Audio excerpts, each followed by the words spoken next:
ಓಂ ಶಾಂತಿ.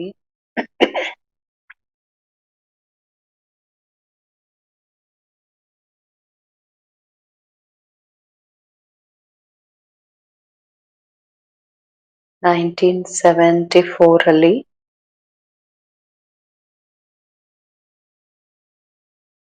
ದಾದೀಜಿಯವರು London ಸೇವಾರ್ಥ ಹೋಗೋದಿತ್ತು. ಆ ಸಮಯದಲ್ಲಿ ಮನ್ಮೋಹಿನಿ ದೀದಿ ಹಾಗೂ ಬಡಿ ದಾದಿ ನನ್ ಪ್ರೋಗ್ರಾಮ್ ಸಹ ಮಾಡಿದ್ರು.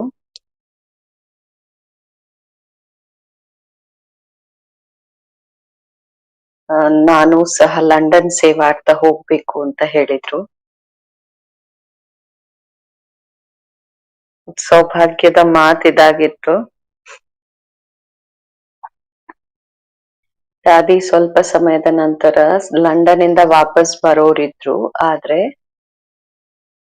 ಸೇವೆಯನ್ನ ನೋಡ್ತಾ, ಸ್ಥಾನವನ್ನ ನೋಡ್ತಾ, ಬೇಹದ್ದಿನ ಸೇವೆಯ ಭಾವನೆಯಿಂದ ದಾದಿ ಪ್ರೋಗ್ರಾಮ್ ಈ ರೀತಿ ಇತ್ತು.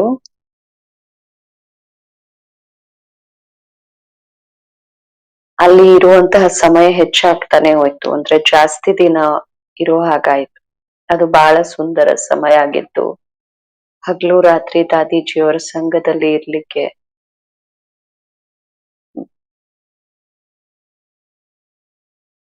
ಆಮೇಲೆ ಪ್ರೋಗ್ರಾಮೇ ಇದಾಯ್ತು ಅಲ್ಲೇ ಇರ್ಬೇಕಂತ. ಅದಕ್ಕೋಸ್ಕರ ಪರ್ಮನೆಂಟ್ ಆಗಿರ್ಲಿಕ್ಕೆ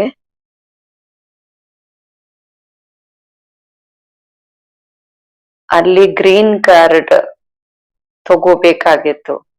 ಭಾರತಕ್ಕೆ ಕೊಡೋ ಚುಟ್ಟಿ ಇರ್ಲಿಲ್ಲ.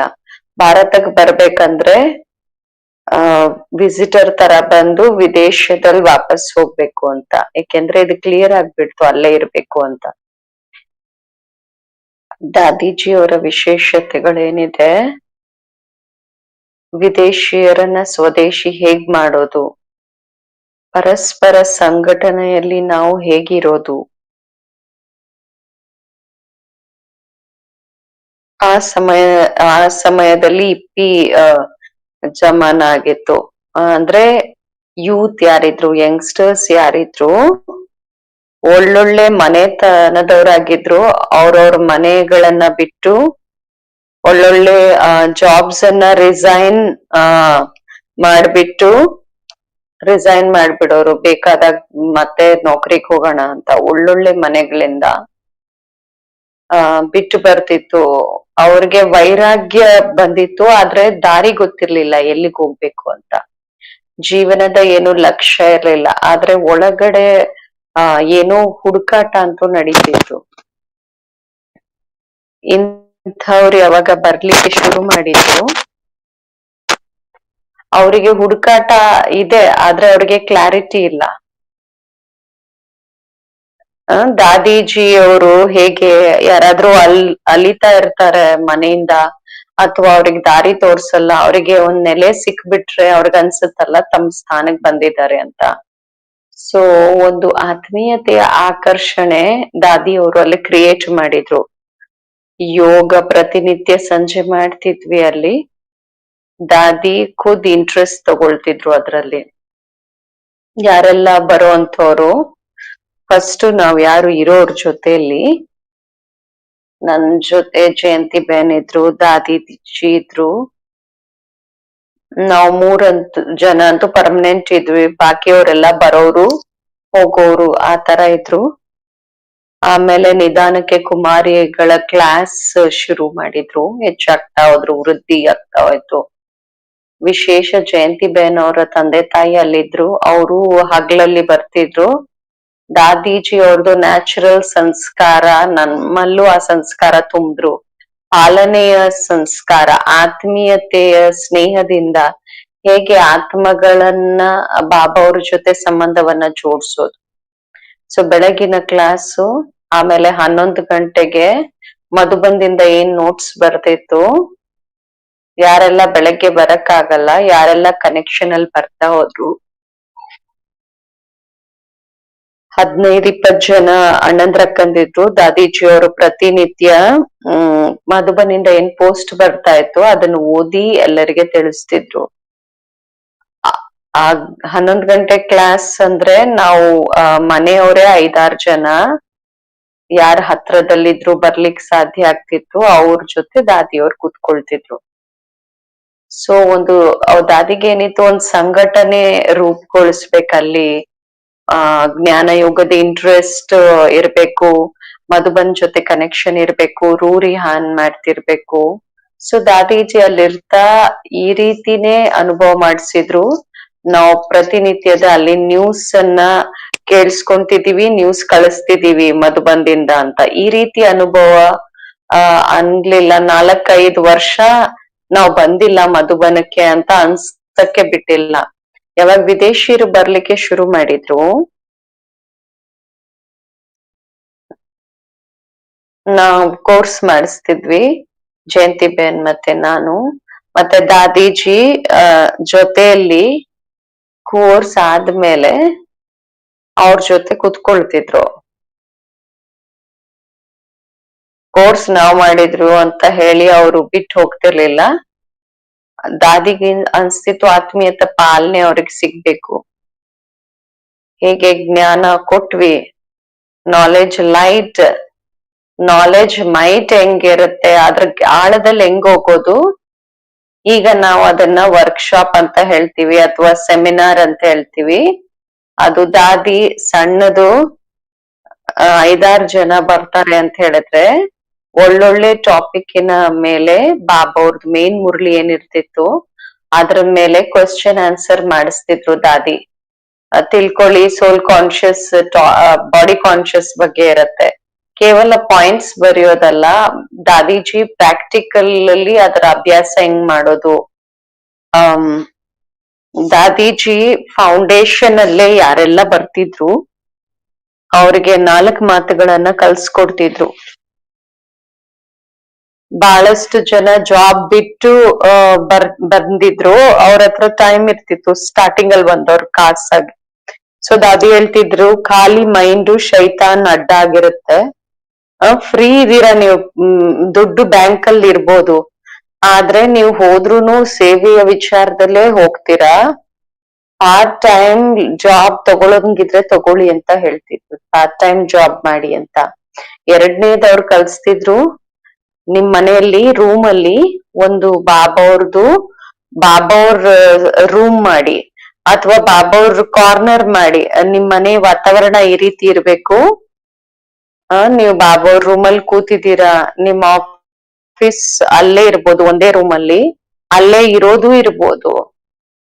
ಬಾಬಾದು ಒಂದ್ ಸಣ್ಣ ರೂಮು ಅಥವಾ ಒಂದ್ ಸಣ್ಣ ಕೋಣೆ ಮಾಡ್ಲೇಬೇಕು. ಮತ್ತೆ ಅಡಿಗೆನು ನೀವೇ ಮಾಡ್ಕೋಬೇಕು.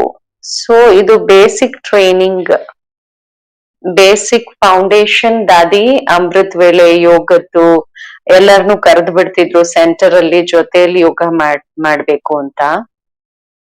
3ನೇದು ಇದಿತ್ತು, ತಮ್ಮ ಮನೆಯವ್ರ ಜೊತೆ ಕಂಪಲ್ಸರಿ ಕನೆಕ್ಷನ್ ಇಟ್ಕೊಳ್ಳಿ. 4-5 ವರ್ಷ ಮನೆಯವ್ರ ಜೊತೆ ಕನೆಕ್ಷನ್ ಇರ್ಲಿಲ್ಲ ಬಹಳಷ್ಟು ಜನಕ್ಕೆ. ಅದ್ರಿಂದ ಏನ್ ರಿಸಲ್ಟ್ ಆಯ್ತು, ಮನೆಯಲ್ಲಿ ಯಾರಿದ್ರು ನಮ್ ಮಕ್ಕಳು ಈ ರೀತಿ ಮುಂದುವರಿತಿದ್ದಾರೆ ಅಂತ, ಮತ್ತೆ ಅವ್ರ ಕನೆಕ್ಷನ್ ಜೋಡ್ಸಿ ಇಟ್ಕೊಂಡಿದ್ರು ಅಂದಾಗ ಮನೆಯವ್ರದ್ದು ಸೇವೆ ಆಯ್ತು, ಮಕ್ಕಳದು ಸೇವೆ ಆಯ್ತು. ಸೊ ದಾದಿಯವರು ನಿಧಾನಕ್ಕೆ ಭವನ ಮಾಡ್ಲಿಕ್ಕೆ ಶುರು ಮಾಡಿದ್ರು. ಮನೆಗಳು ಹೆಂಗ್ ಕ್ಲೀನ್ ಆಗಿ ಇಡ್ಬೇಕು, ಯೋಗಯುಕ್ತ ಹೆಂಗಿರ್ಬೇಕು, ಅಟ್ಮಾಸ್ಫಿಯರ್ ಹಾಳಾಗ್ಬಾರ್ದು, ಸಂಜೆಯಲ್ಲೂ ಹೊರಗಡೆ ಹೋಗ್ಬಾರ್ದು. ಸೊ ಯಾವ ಮನೇಲಿದ್ರು ಅವ್ರು ಇಷ್ಟು ಪ್ರಭಾವಿತರಾಗ್ಬಿಟ್ರು. ಈ ಯಂಗ್ಸ್ಟರ್ಸ್ ಟಿವಿ ಹಾಕಲ್ಲ, ರೇಡಿಯೋ ಹಾಕಲ್ಲ, ಎಷ್ಟು ಚೆನ್ನಾಗಿದೆ ಅಟ್ಮಾಸ್ಫಿಯರ್, ಮತ್ತೆ ಮನೆ ಎಷ್ಟು ಕ್ಲೀನ್ ಆಗಿ ಇಟ್ಟಿದ್ದಾರೆ ಅಂತ ಮಕಾನ್ ಮಾಲೀಕ ಯಾರಿದ್ರು, ನಿಮ್ ಜೊತೆ ಇನ್ನೊಬ್ರು ಯಾರಾದ್ರೂ ವ್ಯಕ್ತಿ ಇದ್ರೆ ನಮ್ದು ಖಾಲಿ ಆದಾಗ ಅವ್ರಿಗೆ ಕರ್ಕೊಂಡ್ ಬನ್ನಿ ಅಂತ. ಸೊ ಒಂದೇ ಮನೆಯಲ್ಲಿ ಅಥವಾ ಒಂದೇ ಬಿಲ್ಡಿಂಗ್ ಅಲ್ಲಿ 4-5 ಜನ ಇಕ್ಕಟ್ಟಾಗ್ಬಿಟ್ರು. ಸೊ ಭವನ ರೆಡಿ ಆಗ್ಬಿಡ್ತು. ಸೊ ಒಂದು ವ್ಯಕ್ತಿ ಅವ್ರ ತಂದೆ 4 ವರ್ಷ ಆದ್ಮೇಲೆ ಅವ್ರ ಮಗು ನೋಡ್ದಾಗ ನೀವು ಇಲ್ಲಿ ರೆಂಟ್ ಅಲ್ಲಿ ಇರ್ತೀರಾ, ನಾನ್ ನಿಮ್ಗೆ ಒಂದ್ ಸ್ಥಾನ ತೆಕ್ಕೊಡ್ತೀನಿ ಅಂತ ಹೇಳ್ರಿ. ಯಾಕೆಂದ್ರೆ ಅವ್ರ ಮಿಲ್ಟ್ರಿ ಮೇಲೆ ಹೊರ್ಟೋಗ್ಬಿಡ್ತಿದ್ರು. ಸೊ ಲಂಡನ್ ಅಲ್ಲಿ ಬಂದ್ಬಿಟ್ಟಿದ್ರು. ಸೊ ಮಗನ್ಗೆ ಒಂದು ಬಿಲ್ಡಿಂಗ್ ಮಾಡಿ ಕೊಟ್ರು. ಸೊ ಆ ಬಿಲ್ಡಿಂಗ್ ಅಲ್ಲಿ ಪಾಂಡವ ಭವನ ಆಯ್ತು. ಅದೇ ರೀತಿ ಕುಮಾರಿಯರ ಸ್ಥಾನ ಆಯ್ತು. ಯಾವ್ದೋ ಒಂದ್ ಸ್ಥಾನ ಸಿಕ್ತಾಗ ಅಲ್ಲಿ ಕುಮಾರಿಯರ ಭವನ ಆಯ್ತು. ನಮ್ದಂತೂ ರೆಂಟ್ ಅಲ್ಲಿ ಇತ್ತು, 2 ರೂಮ್ ಇತ್ತು ಅದ್ರಲ್ಲಿ. ಆಮೇಲೆ 5 ಜನ ಅಲ್ಲಿ ಇರ್ಲಿಕ್ ಸ್ಟಾರ್ಟ್ ಮಾಡಿದ್ವಿ. ಸೊ ಅಲ್ಲಿ ಇರುವಂತ ಜಾಗ ಇರ್ಲಿಲ್ಲ. ನಮ್ದು ಕ್ಲಾಸ್ ರೂಮ್ ಏನಿತ್ತು ಅದ್ರ ಗದ್ದಿ ಮೇಲೆನೆ ರಾತ್ರಿ ದಾದಿ ಮಲಗ್ತಿದ್ರು, ನಾವು ಕೆಳಗಡೆ ಮಲಗ್ತಿದ್ವಿ. ಆ ಭವನಗಳಾಗೋದ್ರಿಂದ ನಿಧಾನವಾಗಿ ಇರುವಂತ ಜಾಗಗಳು ಸಿಕ್ತು, ಅವ್ರ ಟ್ರೈನಿಂಗ್ ಸಿಕ್ತು, ಹೆಂಗ್ ಇಟ್ಕೋಬೇಕು, ಹೇಗಿರ್ಬೇಕು. ಶಕ್ತಿ ಭವನ, ಪಾಂಡವ ಭವನ, ಶಾಂತಿ ಭವನ, ಸುಖಧಾಮ್, ಈ ರೀತಿ ಭವನಗಳ ತಯಾರು ಮಾಡಕ್ ಶುರು ಮಾಡಿದ್ರು. ಮತ್ತೆ ಹತ್ರದ ಸೇವೆ, ಯುರೋಪ್ ಸೇವೆ ಶುರುವಾಯ್ತು, ವಿದೇಶಿಗಳು ಬರ್ಲಿಕ್ ಶುರುವಾದ್ರು. ಸೊ ಇದೆಲ್ಲ ಏನಕ್ಕೆ ಹೇಳ್ತಿರೋದಂದ್ರೆ, ಮರ್ಯಾದೆಗಳು ಜೀವನದ ಆಧಾರವನ್ನ ಕಲ್ಸ್ಕೊಡ್ಲಿಕ್ಕೆ ದಾದಿ, ಆ ಯಾಕೆಂದ್ರೆ ವಿದೇಶಿಗಳದ್ದು ಸ್ವತಂತ್ರತೆಯ ಸಂಸ್ಕಾರ ಇತ್ತು, ಮತ್ತೆ ಸಂಬಂಧಿಗಳಿಂದ ಡಿಟ್ಯಾಚ್ ಆಗಿರೋ ಸಂಸ್ಕಾರ. ದಾದೀಜಿಯವರು ಅವ್ರ ಜೊತೆ ಸಂಬಂಧವನ್ನ ಜೋಡ್ಸಿದ್ರು, ಅವ್ರಿಂದ ಸೇವೆ ಮಾಡ್ಸಿದ್ರು. ಚಾರ್ಲಿ ಬಾಯ್ ಇರ್ಬೋದು, ಕೆನ್ ಬಾಯ್ ಇರ್ಬೋದು, ಇವ್ರ ಪೇರೆಂಟ್ಸ್ ಒಳ್ಳೆ ಕುಲದವ್ರಾಗಿದ್ರು. ವಾಪಸ್ ಅವ್ರ ಮನೆಗ್ ಹೋದಾಗ ಅವ್ರ ಪೇರೆಂಟ್ಸ್ ತಮ್ಮ ಸಹಯೋಗವನ್ನ ಕೊಟ್ಟು ಅಲ್ಲಿ ಸೇವೆಯನ್ನ ಮಾಡ್ಸೋದ್ ಶುರು ಮಾಡಿದ್ರು. ಇದು ಯಾವಾಗ ಸೇವೆಯ ಸಂಬಂಧ ತಮ್ಮ ಜೀವನದಿಂದ ಬೇರೆಯವರ ಜ್ಯೋತಿಯನ್ನ ಹೇಗ್ ಬೆಳೆಸೋದು, ಈ ರೀತಿ ಅನೇಕ ಎಕ್ಸಾಂಪಲ್ಸ್ ಆಯ್ತು. ಮತ್ತೆ ಅನೇಕ ಸೆಂಟರ್ಸ್ ಓಪನ್ ಆಯ್ತು. ನಾವಲ್ಲಿ ಹೋಗ್ತಿದ್ವಿ, ದಾದಿ ಕಳಿಸ್ತಿದ್ರು. ಎಲ್ಲಿ ಅಣ್ಣಂದ್ರ ಅಕ್ಕಂದ್ರು ತನ್ನ ಸ್ಥಾನವನ್ನ ಮಾಡಿದರೆ, ಮನೆಗ್ ಹೋಗಿ ಬಂದಿದ್ದಾರೆ, ಅವ್ರಿಗೋಗಿ ಟ್ರೈನಿಂಗ್ ಮಾಡ್ಸಿ, ಇನ್ನು ಪಕ್ಕ ಮಾಡ್ಸಿ ಅಂತ. ಸೊ ಈ ರೀತಿ ದಾದಿ ನಮ್ಮಲ್ಲೂ ಉತ್ಸಾಹವನ್ನ ತುಂಬಿಸಿದ್ರು. ದಾದಿಯವರ ಒಂದು ವಿಶೇಷತೆ ಇದು ಆಗಿತ್ತು. ಅನೇಕ ವಿಶೇಷತೆಗಳಲ್ಲಿ ಪ್ರತಿಯೊಂದು ಫಸ್ಟ್ ತನ್ನ ಮೇಲೆ ಎಕ್ಸ್ಪೆರಿಮೆಂಟ್ ಮಾಡ್ತಿದ್ರು ದಾದೀಜಿ. ಯಾವುದೇ ಬಾಬಾ ಅವ್ರ ಮಾತಿರ್ಬೋದು, ಯೋಗದ ಪ್ರಯೋಗ ಅಂತ ಯಾವ್ದಕ್ಕೆ ಹೇಳಲಾಗತ್ತೆ, ಯೋಗದ ಪ್ರಯೋಗ ಬಹಳಷ್ಟು ಬಾರಿ ಶರೀರ ಯಾವಾಗ ಸರಿ ಇರ್ತಾ ಇರ್ಲಿಲ್ಲ. ದಾದಿ 11 ಗಂಟೆ ಸೇವೆ ಮಾಡ್ತಿದ್ರು, ಬೆಳಗ್ಗೆಯಿಂದ ಸಂಜೆವರೆಗೂ 11 ಗಂಟೆ ಸೇವೆ ಮಾಡ್ತಿದ್ರು ದಾದಿ. ಯಾವಾಗ ಹುಷಾರಿರ್ತಿರ್ಲಿಲ್ಲ ಆ ಸಮಯದಲ್ಲಿ ವಿಶೇಷವಾಗಿ ಅಂತರ್ಮುಖಿ ಆಗಿರ್ತಿದ್ರು. ಅವ್ರಿಗೆ ಯಾರನ್ನಾದ್ರೂ ಮೀಟ್ ಮಾಡ್ಲಿಕ್ಕೆ ಹೋಗ್ತಿದ್ದಾಗ ದಾದೀಜಿಗೆ ಫಸ್ಟ್ ಪಕ್ಕ ಇದ್ದಿತ್ತು, ನನ್ನ ಶರೀರದ ಕಾಯಿಲೆಯನ್ನ ನೋಡಿ ಅವರಿಗೆ ನನ್ನ ನೋಡಕ್ ಬಂದಾಗ ಮೀಟ್ ಮಾಡಕ್ ಬರ್ಬಾರ್ದು. ಬಂದ್ರುನು ಅವ್ರಿಗೆ ಬಾಬಾ ನೆನಪ್ ಬರ್ಬೇಕು, ನಾನ್ ಕಾಯಿಲೆ ನೆನಪ್ ಬರ್ಬಾರ್ದು. ಅವ್ರ ಮುಖದಿಂದ ಈ ಕಾಯಿಲೆ ಇದೆ ಅಂತ ಯಾರಿಗೂ ಅನ್ಸ್ತಿರ್ಲಿಲ್ಲ. ಒಂದೊಂದ್ಸತಿ ತುಂಬಾ ನೋವಿರ್ತಿತ್ತು. ಅವ್ರು ಹೇಳೋರು, ಕಾಲಲ್ಲಿ ನೋವಿದೆ ಆದ್ರೆ ಮುಖದಲ್ಲಿ ಏನಕ್ ಕಾಣಿಸ್ಬೇಕು, ನಿಮ್ ಫೇಸ್ ಅಲ್ಲಿ ನೋವಿಲ್ಲ ತಾನೆ, ಕಾಲಲ್ಲಿ ತಾನೇ ನೋವಿರೋದು, ಅದು ಮುಖದಲ್ಲಿ ಏನಕ್ ಕಾಣ್ಬೇಕು ಅಂತ. ಸೊ ಇದು ಕಂಟ್ರೋಲಿಂಗ್ ಪವರ್, ಕರ್ಮೇಂದ್ರಿಯಗಳ ಮೇಲೆ ರೂಲಿಂಗ್ ಪವರ್. ಇದು ತನ್ನ ತಪಸ್ಸಿನ ಆಧಾರದಿಂದ, ಜೊತೆಗೆ ಸೇವೆಯ ಬೇಹದ್ದಿನ ಪಾಲನೆ ಏನಿತ್ತು, ಸಂಘಟನೆಯನ್ನ ಹೇಗೆ ಒಂದು ಮಾಡಿ ಇಡೋದು. ದಾದಿ ನಾವ್ ಎಲ್ಲಾದ್ರೂ ಪ್ರೋಗ್ರಾಮ್ ಮಾಡ್ಲಿಕ್ ಹೋದಾಗ ದಾದೀಜಿ ಯಾವಾಗ್ಲೂ ಜೊತೆಲ್ ಬರ್ತಿದ್ರು. ಸಣ್ಣ ಪ್ರೋಗ್ರಾಮ್ ಇದ್ರೂನು, ಎಲ್ಲೋ ಲೆಕ್ಚರ್ ಮಾಡಕ್ ನಾವು ಹೋಗ್ತಿದ್ದೆ, ಎಲ್ಲೋ ಭಾಷಣ ಮಾಡ್ಬೇಕಂದ್ರೆ ದಾದಿಯವ್ರ ಜೊತೆಲ್ ಬರೋರು. ಅದ್ರಲ್ಲಿ ಇಂಟ್ರೆಸ್ಟಿಂಗ್ ಮಾತೇನಂದ್ರೆ, ಹೇಗೆ ಭಾವನೆಗಳ ವೈಬ್ರೇಷನ್ಸ್ ಇನ ಸಹಯೋಗವನ್ನ ಕೊಡ್ಬೇಕು. ನಾವು ಯಾವ ಟಾಪಿಕ್ ಮೇಲೆ ಭಾಷಣ ಮಾಡ್ಬೇಕಾಗಿತ್ತು, ದಾದೀಜಿ ಕಾರಲ್ಲೇ ರೂರಿಯಾನ್ ಮಾಡೋರು, ಹೇಳೋರು ನಾನ್ ಭಾಷಣ ಮಾಡಲ್ಲ, ಅಲ್ಲಿ ಬಾಬಾ ಅವರ ಮಕ್ಕಳ ಹತ್ರ ನಮ್ ಭಾವನೆನೂ ತಲುಪ್ಬೇಕಲ್ವಾ ಅಂತ ನಮ್ಮನ್ನು ತಯಾರ್ ಮಾಡೋರು. ಒಂದ್ಸತಿ ನಾವ್ ಹಿಂಗ್ ಹೋಗ್ತಾ ಇದ್ವಿ, ಜಯಂತಿ ಬೇನ್ ಅವ್ರ ಪ್ರೋಗ್ರಾಮ್ ಇತ್ತು. ಜಯಂತಿ ಬೇನ್ ಇರ್ಲಿಲ್ಲ, ಅಮೆರಿಕಾ ಹೋಗಿದ್ರು ಅಥವಾ ಯಾವ್ದೋ ದೇಶಕ್ ಹೋಗಿದ್ರು. ಆ program spiritual association Great Britain ಅಲ್ಲಿ ಇತ್ತು. ನಾನು ಹೊಸದಾಗಿ ಹೋಗಿದ್ದೆ. ಇಂಗ್ಲಿಷ್ ದಷ್ಟು ಪ್ರಾಕ್ಟೀಸ್ ಇರ್ಲಿಲ್ಲ ನಂಗೆ. ಭಾಷಣ ಅಂತೂ ಮಾಡ್ಬೇಕು, ಯಾಕೆಂದ್ರೆ ಪಬ್ಲಿಕ್ ಪ್ರೋಗ್ರಾಮ್ ಪ್ರಿಂಟ್ ಆಗ್ಬಿಟ್ಟಿದೆ, ಅವ್ರ ಕ್ಯಾಲೆಂಡರ್ ಅಲ್ಲಿ ಇದೆ. ಸೊ ದಾದಿ ಹೇಳಿದ್ರು "ನೀವ್ ಹೋಗ್ಬೇಕು, ನೀವು ಭಾಷಣ ಮಾಡಿ" ಅಂತ. ನನ್ಗೆ ಇಂಗ್ಲಿಷ್ ಪ್ರಾಕ್ಟೀಸ್ ಇಲ್ಲ ದಾದಿ ಅಂತ ಹೇಳ್ದೆ ನಾನು. ಬೇರೆ ಯಾರಾದ್ರೂ ಇಂಗ್ಲಿಷ್ ಸಿಸ್ಟರ್ ಮಾಡ್ಲಿ. ಒಬ್ರಿಬ್ರು ಇಂಗ್ಲಿಷ್ ಅವ್ರು ಬಂದಿದ್ರು, ಸೆಂಟರ್ ಬರ್ತಿದ್ರು. ಬಹಳ ಇಂಗ್ಲಿಷ್ ಭಾಷೆಯಲ್ಲಿ ಚತುರರು ಇದ್ರು ಅವರು. ದಾದೀಜಿ ಹೇಳಿದ್ರು ಭಾಷಣ ಅಂದ್ರೇನೆ ಏನು, ಅದ್ರ ಅರ್ಥ ಏನು? ಭಾಷಣ ಅಂದ್ರೆ ಭಾಷೆಯ ಪ್ರಯೋಗ ಅಲ್ಲ. ಭಾಷಣೆಯಲ್ಲಿ ಇಂಗ್ಲಿಷ್ ಅವ್ರು ಇಂಗ್ಲಿಷ್ ಹೇಳ್ತಾರೆ, ಲ್ಯಾಂಗ್ವೇಜ್ ಮಾತಾಡ್ತಾರೆ. ಭಗವಂತನ ಲ್ಯಾಂಗ್ವೇಜ್ ಇಂಗ್ಲಿಷ್ ಅಲ್ವಲ್ಲ. ಭಗವಂತನ ಜ್ಞಾನ ಏನಿದೆ, ನಮ್ ಹೃದಯದಲ್ಲಿ ಪ್ರೀತಿ ಏನಿದೆ ಪರಮಾತ್ಮನ ಬಗ್ಗೆ, ಮತ್ತೆ ಬಾಬೋರ್ದ ಅನುಭವ ಏನಿದೆ ಅದನ್ನ ಹೇಳ್ಬೇಕಲ್ವಾ. ಸೊ ಇದ್ರಲ್ಲಿ ಭಾಷೆ ಮಾತಿಲ್ಲ, ಭಾವನೆಯಿಂದ ಬಾಬಾ ಅವ್ರ ಮಾತು ಹೇಳ್ಬೇಕಾಗಿದೆ. ಬಾಬಾ ಅವರ ಅನುಭವ ಹೇಳ್ಬೇಕಾಗಿದೆ, ಅವ್ರ ಜ್ಞಾನ ಹೇಳ್ಬೇಕು. ಸೊ ಬಾಬಾ ಆ ತನ್ನನ್ ತಾನೇ ಆತ್ಮಕ್ಕೆ ಏನ್ ಕೊಡ್ಬೇಕು ಅದನ್ನ ಕೊಡ್ತಾರೆ. ಭಾಷಾ ಕಾನ್ಶಿಯಸ್ ಆಗ್ಬೇಡಿ ಅಂತ ಹೇಳಿದ್ರು. ಭಾವ ಕಾನ್ಶಿಯಸ್ ಆಗಿ ನಮ್ದು ಭಗವಂತನ ಸಂದೇಶ ಹೇಗ್ ಕೊಡ್ಬೇಕು ಅವರಿಗೆ ಅಂತ. ನನ್ಗೆ ಹೆದರಿಕೆ ಏನಿತ್ತು, ದೇಹ ಬಾನ, ಸಂಕೋಚ, ಇದು ಸಹ ದೇಹಾಭಿಮಾನ ಅಂತ ದಾದಿ ಹೇಳಿದ್ರು, ಇದನ್ನು ಬಿಡ್ಬೇಕಂತ. ಸೊ ನಮ್ಮೊಳಗಡೆ ದಾದಿ ನ್ಯಾಚುರಲ್ ಆಗಿ ಈ ಭಾವನೆಯಿಂದ, ಪ್ರೇಮದಿಂದ ಯಾವುದೇ ಆತ್ಮಕ್ಕೆ ಏನೇ ಕೊಡ್ಬೇಕೋ ಬಾಬಾ ಅವ್ರಿಗೇನ್ ಕೊಡ್ಬೇಕೋ ಬಾಬಾ ನಮ್ಮಿಂದ ಕೊಡಿಸ್ತಾರೆ ಅಂತ.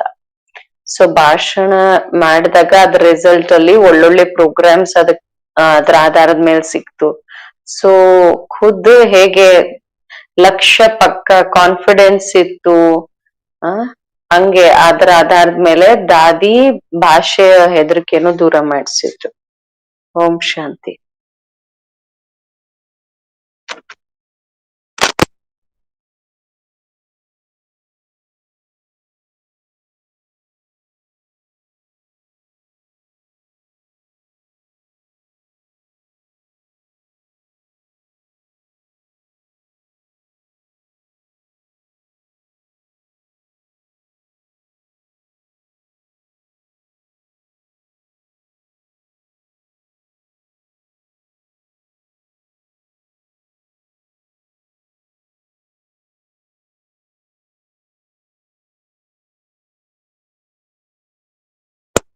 ಈಗ ಪೀಸ್ ವಿಲೇಜ್ ಇನ್ಚಾರ್ಜ್ ಕಲಾಬೆನ್ ಅವ್ರ ಅನುಭವ ಇದೆ.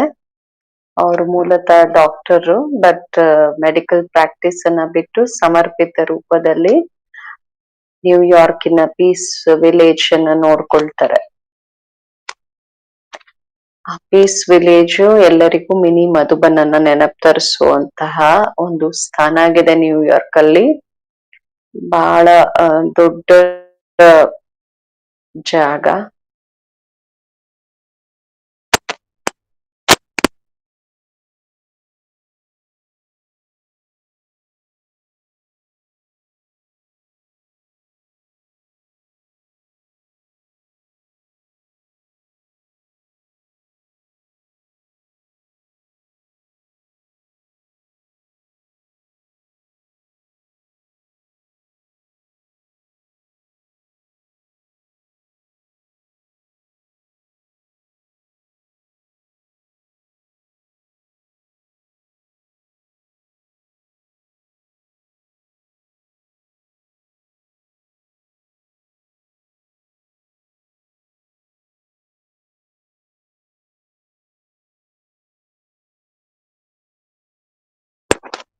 ಓಂ ಶಾಂತಿ.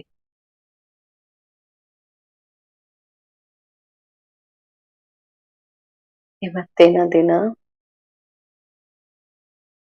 ಇವತ್ತಿನ ಒಂದು ವಾತಾವರಣ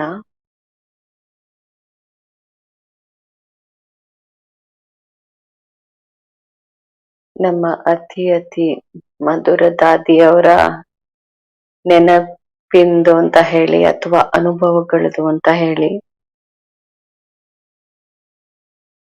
ಈ ರೀತಿ ಅನ್ಸುತ್ತೆ. ಬಾಬಾ ಯಾವಾಗ್ಲೂ ಹೇಳ್ತಾರೆ ಸಂಗಮ ಯುಗ ನೆನಪಾರ್ಥಗಳನ್ನ ಮಾಡುವಂತಹ ಸಮಯ ಆಗಿದೆ. ಸೊ ನೆನಪು ಮಾಡ್ತಾ ಇರ್ತೀವಿ, ಜೊತೆಗೆ ನೆನಪಾರ್ಥ ನಮ್ ಮುಂದೆ ಬಂದ್ ನಿಂತು ಬಿಡುತ್ತೆ. ಶಕ್ತಿ ಸ್ತಂಭದ ಮುಂದೆ ಈ ದಿನ ಬಹಳ ಸುಂದರ ಅನುಭವ ಆಗ್ತಿತ್ತು. ನಿಜವಾಗ್ಲೂ ನೆನಪು ಮಾಡಿದಾಗ, ಸ್ಮೃತಿ ಮಾಡ್ಕೊಂಡಾಗ ಒಳಗಡೆ ಏನ್ ಬರುತ್ತೆ? ಸಮರ್ಥಿ ಬರುತ್ತೆ, ಶಕ್ತಿ ಬರುತ್ತೆ. ಅದ್ರಲ್ಲೂ ಖಾಸ್ ಯಾವಾಗ ದಾದಿಯರ ಶಬ್ದ ಮತ್ತೆ ಸೀನ್ ಆ ದೃಶ್ಯ ನೆನಪು ಬರುತ್ತೆ.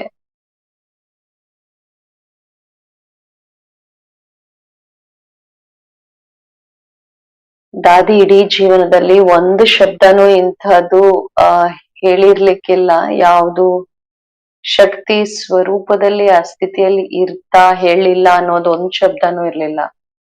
ಹೇಗೆ ಹೇಳಿದ್ರು ದೀದಿ, ಫಸ್ಟ್ ಖುದ್ ಅವ್ರು ಮಾಡ್ತಿದ್ರು ಪ್ರಯೋಗ ಧಾರಣ ಸ್ವರೂಪ ಆಗಿ, ಆಮೇಲೆ ಬೇರೆಯವ್ರಿಗೆ ಹೇಳ್ತಿದ್ರು. 40 ವರ್ಷಗಳ ಅನುಭವ ದಾದೀಜಿಯವರ ಜೊತೆ ನಾನು ಇದೆ ಅನ್ಕೊಳ್ತೀನಿ. ನಾನ್ ಬಹಳ ಭಾಗ್ಯವಂತ, ಲಕ್ಕಿ ಅಂತ ತಿಳ್ಕೊಳ್ತೀನಿ. ಸ್ಟಾರ್ಟಿಂಗಿನ ದಿನಗಳಲ್ಲೇ ದಾದೀಜಿ ಅವರ ಜೊತೆ ಪರಿಚಯ ಆಯ್ತು. ನಂಗೆ ಪೂರಾ ನಿಶ್ಚಯನೂ ಇರ್ಲಿಲ್ಲ ಆಗ.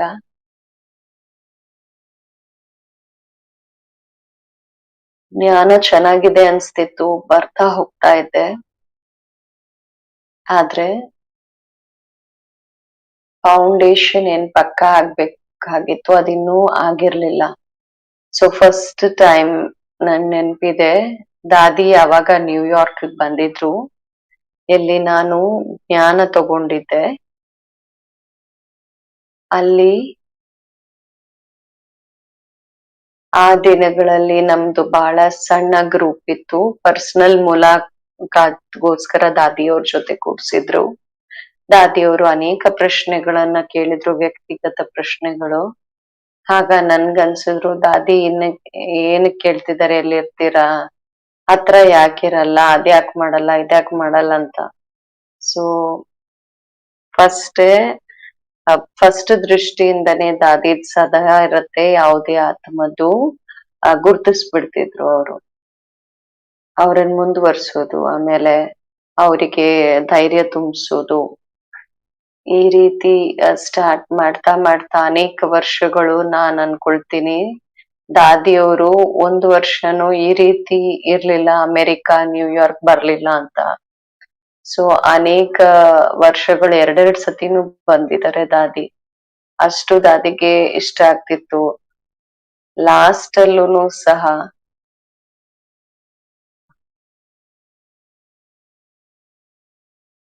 ಲಾಸ್ಟ್ ಬರಕ್ಕೂನು ಎಲ್ಲ ತಯಾರಿ ಮಾಡ್ತಿದ್ರು. 103, 104 ಇಯರ್ಸ್ ಅಷ್ಟು ಗಂಟೆ ತಯಾರಿ ಹೆಂಗಿರ್ಬೋದು ದಾದಿದು. ಟ್ರಾವೆಲ್ ಮಾಡ್ಕೊಂಡ್ ಬರ್ತಿದ್ರು. ಅನೇಕರು ಹೇಳ್ತಿದ್ರು, ದಾದಿಯವರ 1 ಸೆಕೆಂಡಿನ ದೃಷ್ಟಿ ನನ್ಗೆ ಚಾಪ್ ಆಗ್ಬಿಟ್ಟಿದೆ ಅಂತ ಹೇಳೋರು. ಎಷ್ಟು ಗಂಟೆಗಳು ಟ್ರಾವೆಲ್ ಮಾಡ್ತಿದ್ರು ದಾದಿ ಆ ವಯಸ್ಸಲ್ಲಿ. ದಾದಿ ಬಗ್ಗೆ ಯೋಚನೆ ಮಾಡ್ತಾ ಮಾಡ್ತಾ ಎಲ್ಲದಕ್ಕಿಂತ ಮುಖ್ಯ ಗುಣ ನನ್ಗೇನ್ ನೆನಪ್ ಬರ್ತಿದೆ ಇವತ್ತು, ನಾನ್ ಅನ್ಕೊಳ್ತೀನಿ, ಮಾಸ್ಟರ್ ದಯೆ ಸಾಗರ್ ಆಗಿದ್ರು ದಾದಿ. ಇಷ್ಟು ದಯೆಯ ಭಾವನೆ ಇವತ್ತು ಬೆಳಗ್ಗೆನು ನಾವು ಬೆಳಗ್ಗೆನು ಸಹ ಒಳ್ಳೊಳ್ಳೆ ಇನ್ಸಿಡೆಂಟ್ಸ್ ಕೇಳಿದ್ವಿ ಹೀಲಿಂಗ್ದು. ಆ ಹೀಲಿಂಗ್ ಹೆಂಗಾಗತ್ತೆ ಅಂತ ಯೋಚನೆ ಮಾಡ್ತಿದ್ದೆ. ಅದರ ಕನೆಕ್ಷನ್ ಸದಾ ನಮ್ಮ ದಯಾ ಭಾವದ ಜೊತೆ ಇರುತ್ತೆ. ಎಲ್ಲಿ ದಯೆ ಇರುತ್ತೆ, ಸತ್ಯವಾಗ್ಲೂ ಅದ್ರ ಜೊತೆಗೆ ಪ್ಯೂರಿಟಿ ಅಂತೂ ಇರುತ್ತೆ, ಭಗವಂತನ ಜೊತೆ ಕನೆಕ್ಷನ್ ಇದೆ, ನಿಮಿತ್ತತನ ಇರುತ್ತೆ ಅಂದಾಗ ಆಟೋಮ್ಯಾಟಿಕ್ ಅವರು ನಿಮಿತ್ತ ಆಗ್ಬಿಡ್ತಾರೆ ಹೀಲ್ ಮಾಡ್ಲಿಕ್ಕೆ. ಒಂದ್ಸತಿ ನಂಗ್ ನೆನ್ಪಿದೆ, ನನ್ ಬ್ಯಾಕ್ ಗ್ರೌಂಡ್ ಡಾಕ್ಟರ್ ಅಲ್ವಾ. ನಾನ್ ಸ್ಟಾರ್ಟಿಂಗ್ ದಿನಗಳಲ್ಲಿ ಯಾವಾಗ ಇಲ್ಲಿ ಹಾಸ್ಪಿಟಲ್ ಆಗ್ತಿತ್ತು ಅಥವಾ ಆಗೋಗಿತ್ತು. ಅದಕ್ಕೋಸ್ಕರ ಮೀಟಿಂಗ್ಸ್ ಮಾಡ್ತಿದ್ರು. ನಾನು ಕೂತಿದ್ದೆ ಮೀಟಿಂಗ್ ಅಲ್ಲಿ. ಯಾವ್ದೋ ಒಂದ್ ಚರ್ಚಾ ನಡೆಯೋದು ಮುಂದಿನ ಪ್ರೋಗ್ರಾಮ್ಸ್ ಬಗ್ಗೆ, ಮುಂದೆ ಏನ್ ಮಾಡ್ಬೇಕು, ಹೇಗ್ ಮಾಡ್ಬೇಕು, ಎಷ್ಟ್ ನಂಬರ್ ಆಫ್ ಪೇಷಂಟ್ಸ್ ಮಾಡ್ಬೇಕು, ಹೇಗ್ ಮಾಡ್ಬೇಕು ಅಂತ. ದಾದಿನೂ ಕೂತಿದ್ರು, ನಾನು ಕೂತಿದ್ದೆ. ಒಳ್ಳೊಳ್ಳೆ ಪ್ಲಾನ್ಸ್ ನ ಹೇಳ್ತಿದ್ರು. ಪ್ಲಾನ್ಸಿನ ಅಂತ್ಯದಲ್ಲಿ, ಮೀಟಿಂಗಿನ ಅಂತಿಮ ಸಮಯದಲ್ಲಿ ದಾದಿ ಕೇಳ್ತಿದ್ರು, ಎಲ್ಲರನ್ನ ಮುಖ್ಯ ಯಾರ ಪ್ಲಾನಿಂಗ್ ಮಾಡ್ತಿದ್ರು, ಎಷ್ಟ್ ಟೈಮ್ ಬೇಕು ಇದೆಲ್ಲ ವೃದ್ಧಿ ಮಾಡ್ಲಿಕ್ಕೆ. ಆಗ ಅವ್ರು ಹೇಳಿದ್ರು 2 ವರ್ಷ ಆಗತ್ತೆ ಅಂತ. ದಾದಿಯವ್ರ ಮುಖ ನೋಡಿ ಅನ್ಸ್ತು 2 ವರ್ಷನ ಅಂತ.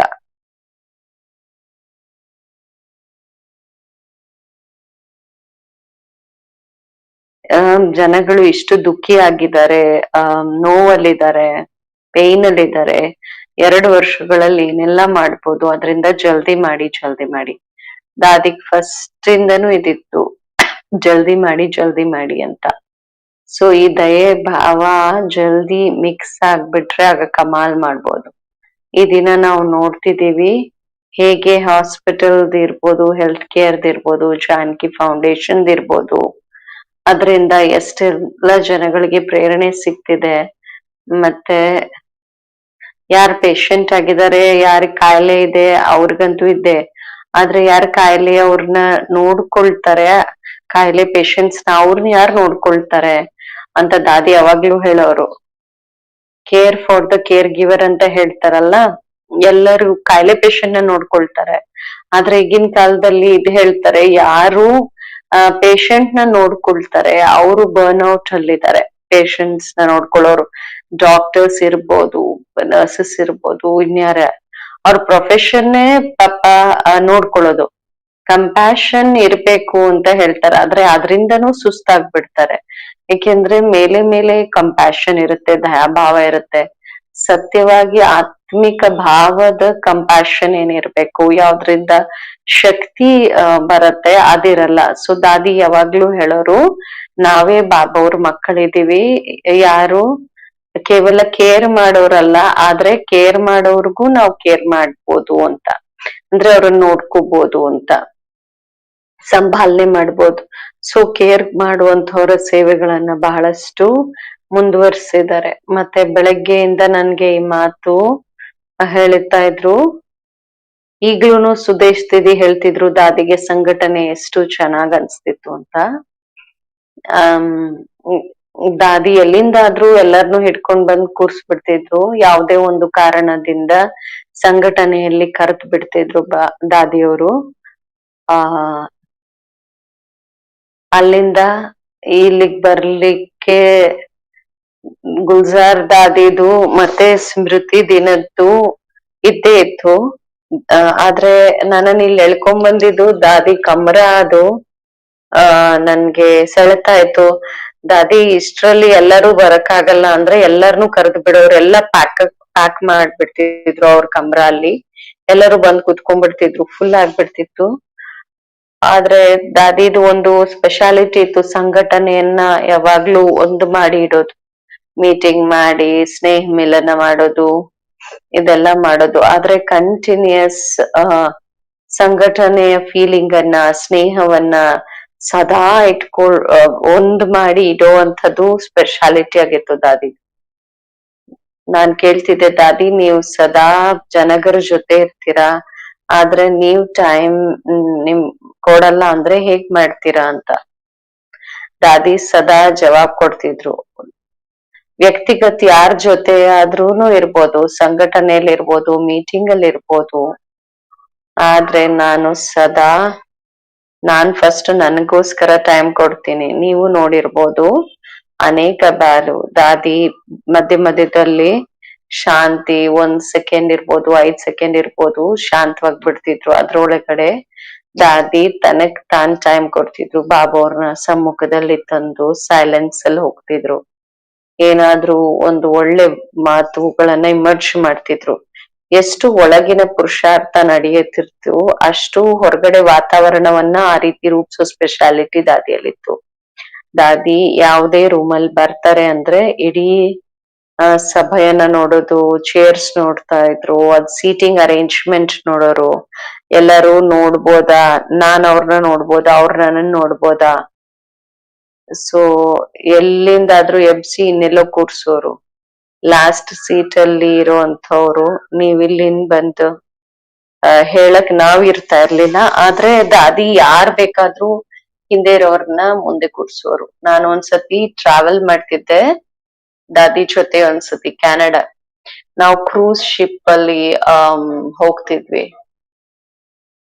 ಆ ಟೈಮಲ್ಲಿ ದಾದಿಯವ್ರ ಜೊತೆ ಕ್ಲಾಸು ಎಲ್ಲಾ ಮಾಡ್ತಿದ್ವಿ. ಆ ಕ್ರೂಸ್ ಶಿಪ್ ಅಲ್ಲೇ ಪಿಕ್ನಿಕ್ ಅಲ್ಲೇ ಮಾಡ್ತಿದ್ವಿ, ಕ್ಲಾಸು ಮಾಡ್ತಿದ್ವಿ. ದಾದಿ ಕ್ರೂಸ್ ಶಿಪ್ ಅಲ್ಲಿ ಚಕ್ಕರ್ ಹಾಕ್ತಾ ಇದ್ರು. ಏನೆಲ್ಲಾ ಪ್ಲಾನ್ ಮಾಡಿದ್ರು, ದಾದಿ ಎಲ್ ಕುತ್ಕೋಬೇಕು, ಎಲ್ ಕ್ಲಾಸ್ ಮಾಡ್ಬೇಕು ಎಲ್ಲಾ ಕ್ಯಾನ್ಸಲ್ ಮಾಡ್ಬಿಟ್ರು ದಾದಿ. ಅಲ್ಲಲ್ಲ ಇಲ್ಲಿ ಅಂತ, ಅಲ್ಲಲ್ಲ ಇಲ್ಲಿ ಅಂತ. ಕ್ರೂಸ್ ಶಿಪ್ ಅಲ್ಲಿ ನಿಮ್ಗ್ ಗೊತ್ತಿದೆ ದಾದಿ ಲಾಯಕ್ ಯಾವ್ದು ಕುತ್ಕೊಳ್ಳೋಂತ ಸ್ಥಾನ ಇರ್ಲಿಲ್ಲ. ಹೈಟ್ ಇಂದ ಏನು ಇರ್ಲಿಲ್ಲ, ಎಲ್ಲರೂ ದಾದಿಯನ್ನ ನೋಡುವಂಥದ್ದು ಯಾವ್ದು ಜಾಗ ಇರ್ಲಿಲ್ಲ. ನಿಮ್ಗ್ ಗೊತ್ತಿದೆ ಅಲ್ಲ, ಕ್ರೂಸ್ ಶಿಪ್ ಅಲ್ಲಿ ಬಾರ್ ಇರುತ್ತೆ. ಆ ಬಾರ್ ಸ್ಟೂಲು ಎಲ್ಲ ಟೇಬಲ್ ಎಲ್ಲ ಹೈಟ್ ಅಲ್ಲಿ ಇರತ್ತೆ. ದಾದಿ ನಾಲ್ಕು ಕಡೆ, ನಾನ್ ಅಲ್ಲಿ ಕುತ್ಕೊಳ್ತೀನಿ, ಬಾರಿನ್ ಟೇಬಲ್ ಮೇಲೆ ನಾನು ಕುತ್ಕೊಳ್ತೀನಿ ಅಂತ ಹೇಳಿದ್ರು.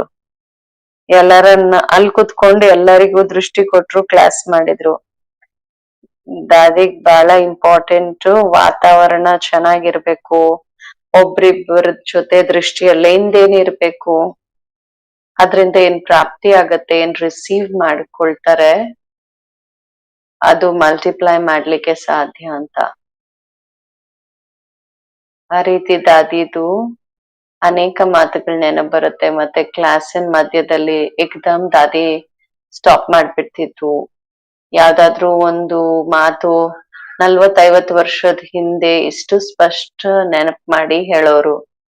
ದಾದಿ ಅನ್ಪ್ರೆಡಿಕ್ಟಬಲ್ ಇರ್ತಿದ್ರು. ದಾದಿ ಯಾರನ್ನ ನೆನಪು ಮಾಡ್ತಾರೆ ಇವತ್ತು, ಯಾವ ಮಾತು, ಯಾವ ಘಟನೆಯನ್ನ ನೆನಪು ಮಾಡ್ತಾರೆ ಅನ್ನೋದು ನಮ್ಗೆ ಗೊತ್ತಿರ್ತಿರ್ಲಿಲ್ಲ. ಅದ್ರ ಎಕ್ಸಾಂಪಲ್ ತಗೊಂಡು ನಮ್ಗೆ ಕ್ಲಾಸ್ ಮಾಡೋರು. ಆ ನೆನ್ನೆ ಈ ವಿಷಯದ ಮೇಲೆ ಹೇಳಿದ್ರು, ಇವತ್ ಮತ್ತೆ ಹೇಳ್ಬೇಕು ಅಂತ ಹೇಳಕ್ ಆಗ್ತಿರ್ಲಿಲ್ಲ. ತನ್ನದೇ ಲೆಹರಲ್ಲಿ ದಾದಿ ಹೋಗ್ತಿದ್ರು. ಸಣ್ಣ ಮಾತಿರ್ಬೋದು, ಕತೆ ಇರ್ಬೋದು, ಅದನ್ನ ಇಷ್ಟು ಚೆನ್ನಾಗಿ ನೆನಪು ಮಾಡಿ ಸ್ಪಷ್ಟ ಮಾಡಿ ದಾದಿ ಹೇಳೋರು. ಅದ್ರಲ್ಲಿ ಯಾವ್ದಾದ್ರು ಒಂದು ವ್ಯಾಲ್ಯೂ ಇರ್ಬೋದು ಆ ವ್ಯಕ್ತಿಯಲ್ಲಿ, ಆ ಘಟನೆಯಲ್ಲಿ. ಸೊ ದಾದಿಗೂ ಅದು ನೆನಪ್ ಇರುತ್ತೆ. ಕೆಲವು ಮಾತುಗಳು ಮರ್ತ್ ಹೋಗ್ತಿದ್ರು, ನೆನ್ನೆ ಆಯ್ತು ಮೊನ್ನೆ ಆಯ್ತು ನಂಗ್ ನೆನ್ಪಿಲ್ಲ ಅನ್ನೋರು. ಆದ್ರೆ ವರ್ಷಗಳ ಹಿಂದಿನ ಮಾತು ಬಿಲ್ಕುಲ್ ಸ್ಪಷ್ಟವಾಗಿ ದಾದಿಗ್ ನೆನ್ಪಿರ್ತಾ ಇತ್ತು. ಇದು ಹೇಗಿರುತ್ತೆ ಅಂದ್ರೆ ದಾದಿಯವರ ನೆನ್ಪಿನ ಶಕ್ತಿ ಅಂತ ಹೇಳ್ಬೋದು. ಆದ್ರೆ ದಾದಿಗೆ ಪ್ರತಿಯೊಂದು ಮಾತಿನ ಬಗ್ಗೆ ಅಥವಾ ಪ್ರತಿಯೊಂದು ಇಂಟ್ರಾಕ್ಷನ್ಗೆ ವ್ಯಕ್ತಿ ಬಗ್ಗೆ ಬಹಳ ರೆಸ್ಪೆಕ್ಟ್ ಇರೋದು.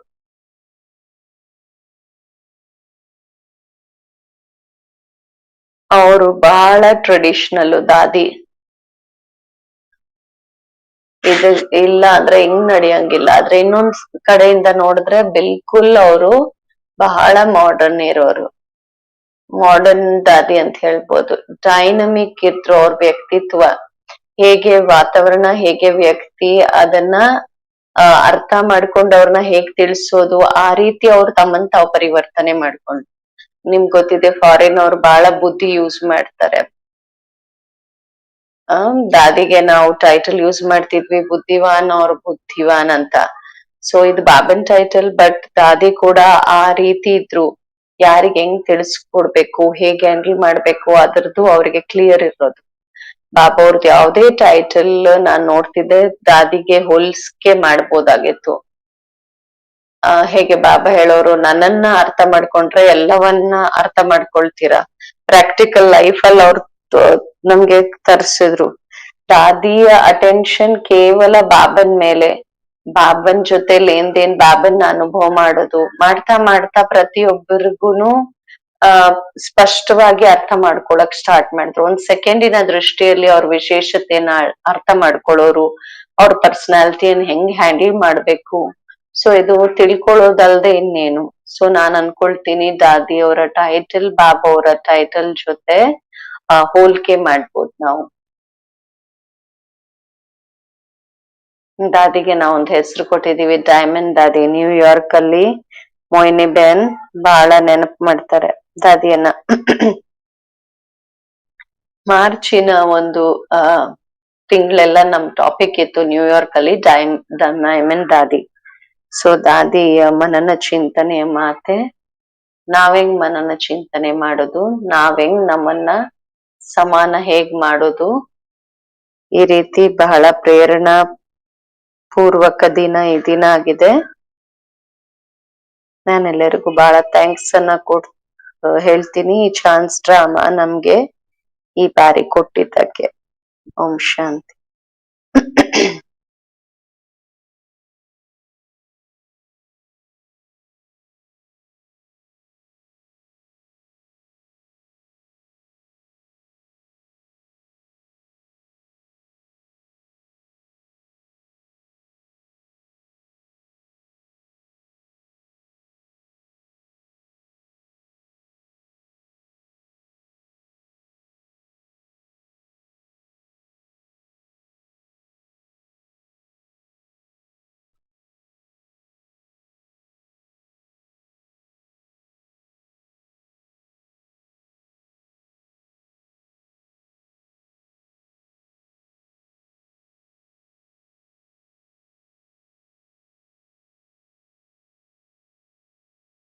ಓಂ ಶಾಂತಿ.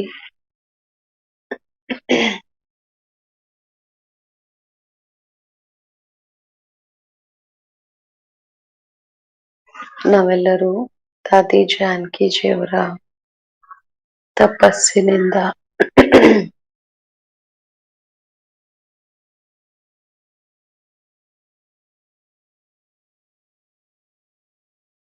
ಅವರ ಜೀವನದ ಅನುಭವದ ಅವಲೋಕನೆಯನ್ನ ಮಾಡ್ತಿದ್ದೀವಿ.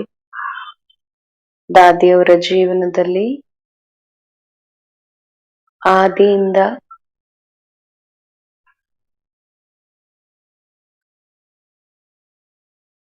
ವಿದ್ಯಾಭ್ಯಾಸದ ಮೇಲೆ ಪ್ರೀತಿ, ಬಾಬಾ ಅವ್ರ ಮೇಲೆ ಪ್ರೀತಿ, ಒಂದು ಮುರಳಿಯನ್ನ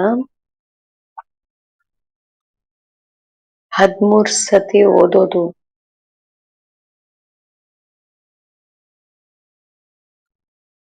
ಹಾಗೂ ಮುರಳಿ ಬಿಲ್ಕುಲ್ ಚಿತ್ತದ ಮೇಲೆ ಪ್ರಿಂಟ್ ಆಗ್ಬಿಡ್ಬೇಕು. ಇದು ನಮ್ ದಾದಿ ಇಷ್ಟು ಅಭ್ಯಾಸ ಆದಿ ಕಾಲದಲ್ಲಿ ಮಾಡಿದ್ರು, ಅದರ ಫಲ ಇದೆ ಆಗಿತ್ತು. ದಾದಿ ಜ್ಞಾನ ಸರಿತ, ಮಾಸ್ಟರ್ ಜ್ಞಾನ ಸಾಗರ, ಬುದ್ಧಿವಾನರ ಬುದ್ಧಿ ಏನಿದ್ರು ನಾವೇನ್ ಕೇಳ್ತಿದೀವಿ, ದಾದಿಯ ಮನನ ಶಕ್ತಿ ಆದಿ, ಇದರ ಪರಿಣಾಮ ಅದಾಗಿದೆ. ದಾದಿ ಬೇರೆ ಬುಕ್ ಓದೋದು ಇಷ್ಟ ಇರ್ಲಿಲ್ಲ ದಾದಿಗೆ. ದಾದಿ ಬುದ್ಧಿ ಲೈನ್ ಇಷ್ಟು ಕ್ಲಿಯರ್ ಆಗಿರ್ತಿತ್ತು. ಬಾಬಾ ಏನ್ ಮಧುಬನ್ದಲ್ಲಿ ಏನ್ ಮುರಳಿಯನ್ನ ನುಡಿಸ್ತಿದ್ರು, ದಾದಿ ಅಮೃತ್ಸರ್ ಅಲ್ಲಿ ಕುತ್ಕೊಂಡು ಅದನ್ನ ಕ್ಯಾಚ್ ಮಾಡ್ತಿದ್ರು. ದಾದಿ ತನ್ನ ಅನುಭವನ ಹೇಳೋರು, ಹೂಬಹು ಅದೇ ಭಾಷಣ ಮಾಡಿದ್ರು, ಯಾವುದು ಬಾಬಾ ಅವರು ಬರೆದು ಕಳ್ಸಿದ್ರು. ಕಾರಣ ಏನು, ದಾದಿ ತಮ್ಮ ಜೀವನದಲ್ಲಿ ವೇಸ್ಟ್ ಅಲ್ಲಿ ಯೂಸ್ ಮಾಡಿಲ್ಲ, ನೆಗೆಟಿವ್ ಮಾಡಿಲ್ಲ, ವೇಸ್ಟ್ ಮಾಡಿಲ್ಲ. ಪ್ರತಿ ಕ್ಷಣ ತನ್ನ ಸಫಲ ಮಾಡಿದ್ರು. ದಾದಿಯವರ ಲೈಫ್ ಇಂದ ನಾವು ಈ ಶಿಕ್ಷಣವನ್ನ ತಗೊಳ್ತೀವಿ.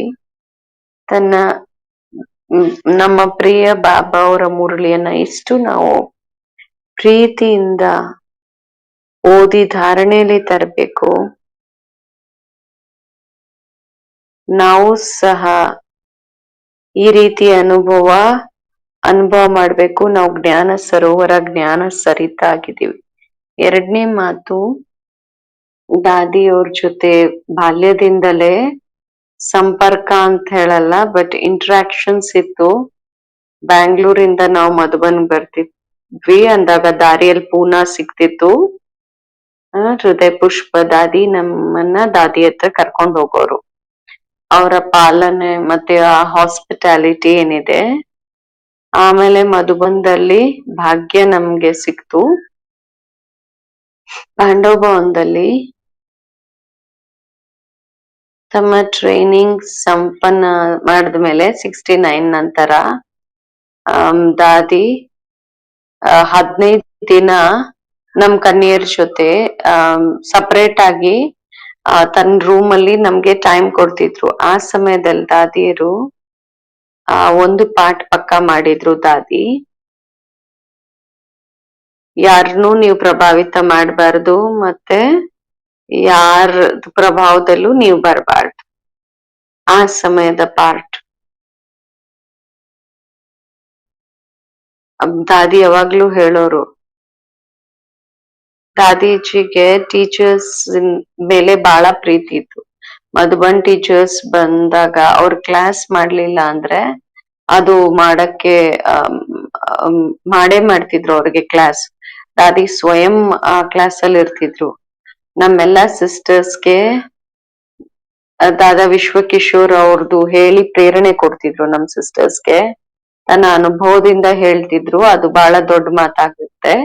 ಶಾರ್ಟ್ ಅಲ್ಲಿ ದಾದಿ ಹೇಳ್ತಿದ್ರು ನೋಡಿ, ವಿಶ್ವಕಿಶೋರ್ ದಾದಾ ಹೇಳ್ತಿದ್ರು, ಜ್ಞಾನ ತಿಳಿಸ್ಕೊಡೋದು, ಭಾಷಣ ಮಾಡೋದು, ಕೋರ್ಸ್ ಮಾಡೋದು ಬಹಳ ಜನಕ್ ಬರತ್ತೆ. ಆದ್ರೆ ಹಡ್ಡಿ ಸುಖ ಕೊಡೋದು ಬರಲ್ಲ. ಹಡ್ಡಿ ಸುಖವನ್ನ ಕೊಡ್ಬೇಕು. ಅಡ್ಡಿ ಸುಖ ಏನು? ಯಾವ್ದ್ರಿಂದ ಆತ್ಮಕ್ಕೆ ತೃಪ್ತಿಯ ಅನುಭವ ಆಗ್ಬೇಕು, ಸಂತೋಷ, ಶಕ್ತಿಯ, ಖುಷಿಯ ಅನುಭವ ಆಗ್ಬೇಕು. ಅದು ಕೊಡ್ಲಿಕ್ ಬರಲ್ಲ. ಅದೇನು ಅಂತ ಕೇಳೋರ್ ದಾದಿ. ಅದು ಭಾಸನೆಯನ್ನ ಕೊಡೋದು, ಆ ಅನುಭವದ ಭಾಸನೆ, ಆ ದೈವಿ ಭಾಸನ. ದಾದಿ ಹೇಳೋರು ಅದನ್ನ ಕೊಡೋದು ನೀವು ಕಲಿಬೇಕು ಅಂತ. ದಾದಿ ನಮ್ ಚೀಫ್ ಆಗಿದ್ರು, ಅಡ್ಮಿನಿಸ್ಟ್ರೇಷನ್ ಹೆಡ್ ಆಗಿದ್ರು.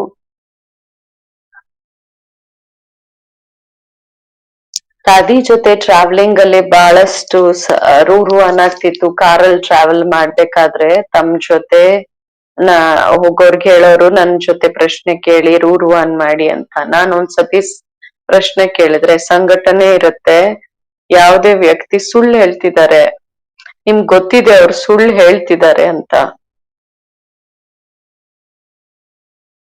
ನಿಮ್ಗೆ ಸ್ಪಷ್ಟ ಇದೆ, ಅದು ಕ್ಲಿಯರ್ ಇದೆ ಅವ್ರು ಸುಳ್ಳು ಹೇಳ್ತಿದ್ದಾರೆ ಅಂತ, ಸ್ವೀಕಾರ ಮಾಡಕ್ಕಾಗಲ್ಲ ಅಂತ.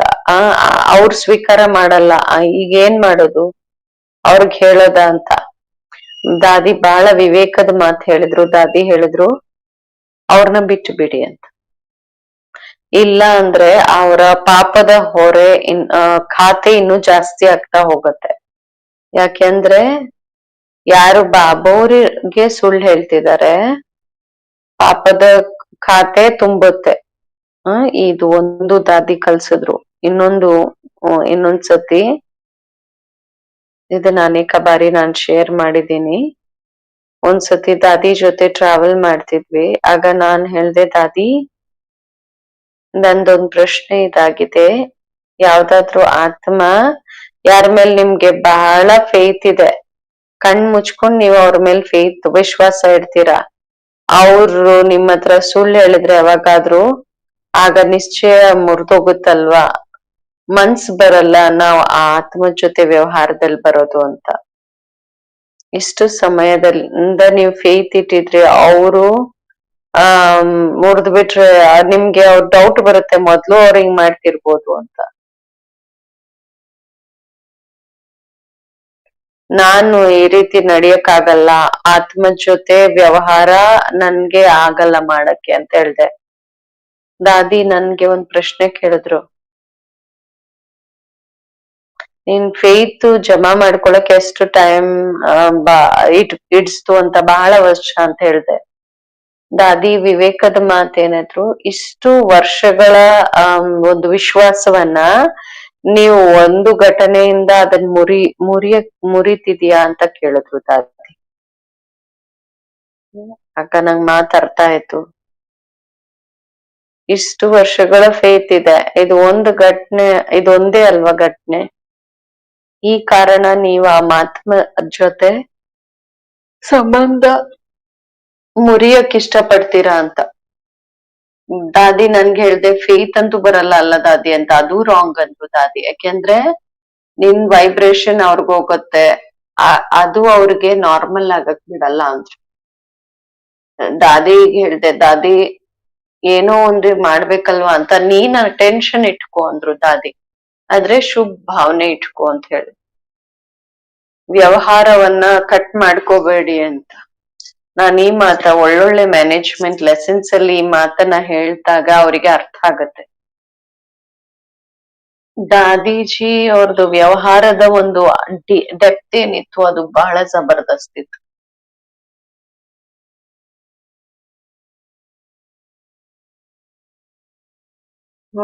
ಒಮ್ಮೆ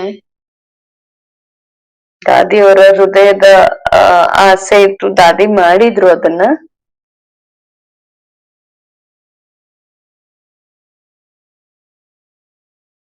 ಒಂದ್ಸತಿ ಬ್ರಿಜ್ಮೋಹನ್ ಬಾಯ್ ಹೇಳಿದ್ರು, 1,00,000 ಸಭಾನ ಇಕಟ್ಟ ಮಾಡು, ನನ್ ಬಾಬವ್ರ ಮಹಾವಾಕ್ಯ ನಾನು ಆ ಸಭೆಗೆ ಹೇಳ್ತೀನಿ. ಭಗವಾನ್ ವಾಚು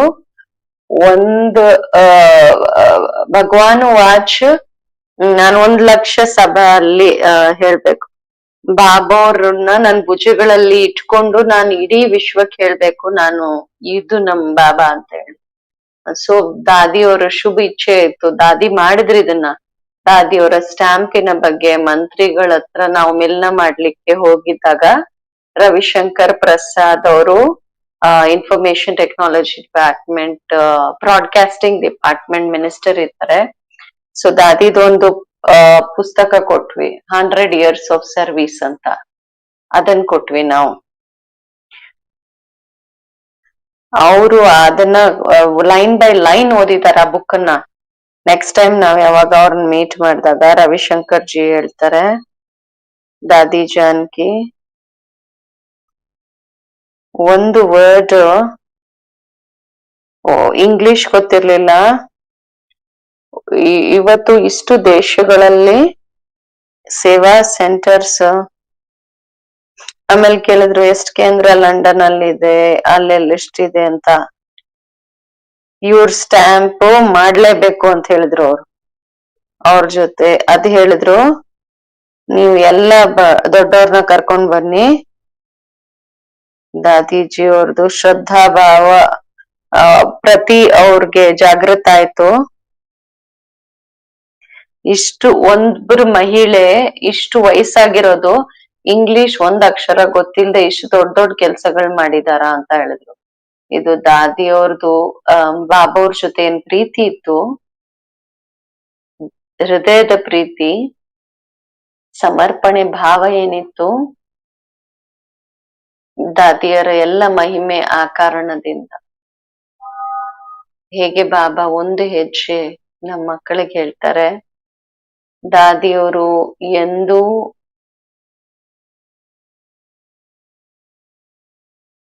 ಎಂದು ತಮ್ಮನ್ ತಾವು ಶೀತಲತೆಯಿಂದ ನಡೆಸಿಲ್ಲ. ಒಂದ್ ಸೋಲ್ಜರ್ ತರ ಸದಾ ಅಲರ್ಟ್, ಒಂದು ಕಮಾಂಡರ್ ತರ ದಾದಿ ಸ್ವಯಂನ ನಡೆಸಿದ್ರು. ಒಂದ್ಸತಿ ದಾದಿ ಹೇಳಿದ್ರು, ಪ್ರಕೃತಿ ಜೀತಾಗಿದ್ರು ದಾದಿ ಹೇಳಿದ್ರು, ನನ್ಗೆ ಬಹಳ ನೋವಿತ್ತು, ಚೆಸ್ಟ್ ಅಲ್ಲಿ ಬಹಳ ನೋವಿತ್ತು, ಆದ್ರೆ ದುಃಖ ಇರ್ಲಿಲ್ಲ. ಅಂದ್ರೆ ಪ್ರಕೃತಿಯನ್ನ ಇಷ್ಟು ವಿಜಯಿ ಮಾಡ್ಕೊಂಡಿದ್ರು, ನೋವಿತ್ತು, ಆದ್ರೆ ಪ್ರಕೃತಿ ದಾದಿ ಮನ್ಸಿಗೆ ಕಷ್ಟ ಕೊಡ್ಲಿಲ್ಲ. ಒಂದ್ಸತಿ ದಾದೀಜಿ ಹೇಳ್ತಿದ್ರು, 1 ಸೆಕೆಂಡ್ ಹೇಳೋರು ಬಹಳ ನೋವು, 1 ಸೆಕೆಂಡ್ ಸೈಲೆನ್ಸ್ ಅಲ್ಲಿ ಹೊಟ್ಟೋಗ್ತಿದ್ರು ದಾದಿ. ಆಮೇಲೆ ದಾದಿ ಮಾತಾಡಕ್ ಶುರು ಮಾಡ್ತಿದ್ರು. ದಾದಿ ನೀವ್ ಏನ್ ಮಾಡಿದ್ರಿ ಅಂತ ಕೇಳ್ದಾಗ ದಾದಿ ಹೇಳೋರು, ಬಾಬನ್ಗೆ ಹೇಳ್ದೆ ಈ ನೋವನ್ನ ಈಗ ಶಾಂತ ಮಾಡು ಅಂತ ಹೇಳೋರು. ಸೇವೆಯಲ್ಲಿ ನೀವು ನೋಡ್ತೀರಾ ಎಂಡ್ ವರ್ಗೂ ದಾದಿ ಇದಕ್ಕೆ ಇದ್ರು. ದಾದಿಗೆ ಪ್ರಕೃತಿ ತನ್ವಶ ಮಾಡ್ಕೊಳಕ್ಕಾಗ್ಲಿಲ್ಲ. ದಾದಿ ಪ್ರಕೃತಿ ಜೀತ್ ಆಗಿದ್ರು. ನಮ್ ಹೃದಯಗಳನ್ನ ಹೇಗ್ ದಾದಿ ಗೆದ್ರು ಅನ್ನೋದು ಪ್ರಮಾಣ ನಿಮ್ ಹತ್ರ ಇದೆ. ಇಂತಹ ದಾದಿ ಹೋಗಿಲ್ಲ. ಕೆಲವ್ರು ಹೇಳ್ತಿದ್ರು ಎಲ್ಲ ದೊಡ್ಡವ್ರು ಹೋಗ್ತಿದ್ದಾರೆ, ಎಲ್ಲೂ ಹೋಗಿಲ್ಲ. ಇಂಥ ಆತ್ಮಗಳು ಅಮರ ಆಗಿರ್ತಾರೆ. ನಮ್ಮೆಲ್ಲರ ಮೇಲೆ ಛತ್ರ ಛಾಯೆ ರೂಪದಲ್ಲಿ ಈಗ್ಲೂ ಉಪಸ್ಥಿತ ಇದ್ದಾರೆ ಹಾಗೂ ಸದಾ ಉಪಸ್ಥಿತರಿರ್ತಾರೆ. ಅವ್ರ ಮಾತುಗಳನ್ನ ನಮ್ ಜೀವನದಲ್ಲಿ ತರಬೇಕು, ಧಾರಣೆಯಲ್ಲಿ ಇಟ್ಕೋಬೇಕು. ದಾದಿ ಸದಾ ಜೊತೆಲಿರ್ತಾರೆ, ಹೋಗ್ಲಿಕ್ ಸಾಧ್ಯ ಇಲ್ಲ. ಓಂ ಶಾಂತಿ.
ಶಾಂತಿ.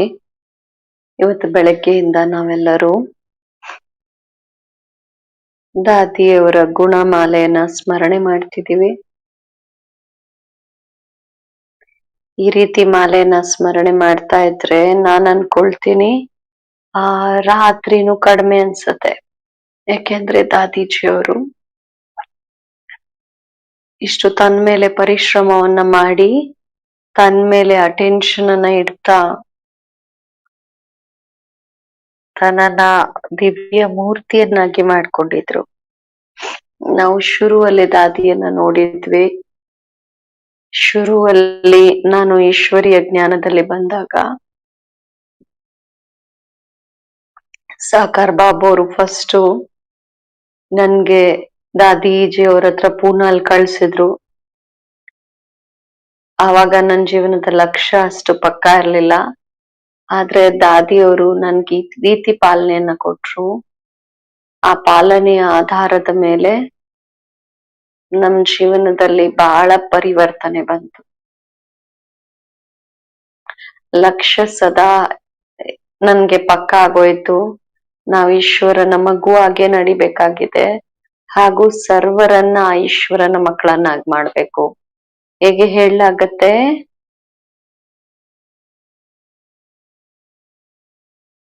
ಜ್ಞಾನಿಯ ಮಾತಲ್ಲೂ ಲೆಸನ್ ಇದೆ ಅಂತ. ನಮ್ ದಾದೀಜಿ ಅವರ ಮಾತಲ್ಲೂ ಇಷ್ಟು ಜ್ಞಾನದ ಮಾತುಗಳು ಇರ್ತಿತ್ತು, ಇಷ್ಟು ಗುಹ್ಯವಾದ ಮಾತುಗಳು ಹೇಳ್ತಿದ್ರು. ಕೇಳಿ ಮನ್ಸು ಖುಷಿ ಪಡ್ತಿತ್ತು. ದಾದೀಜಿ ಅವ್ರದ್ದು ನೀವು ಬಹಳಷ್ಟು ವಿಶೇಷತೆಗಳನ್ನ ಕೇಳಿದೀರಾ. ಅವ್ರು ಬಹಳ ದೊಡ್ಡ ಜ್ಞಾನ ನದಿ ಆಗಿದ್ರು, ನಿಷ್ಪಕ್ಷ ಆಗಿದ್ರು, ಸರ್ವರ ಮೇಲೆ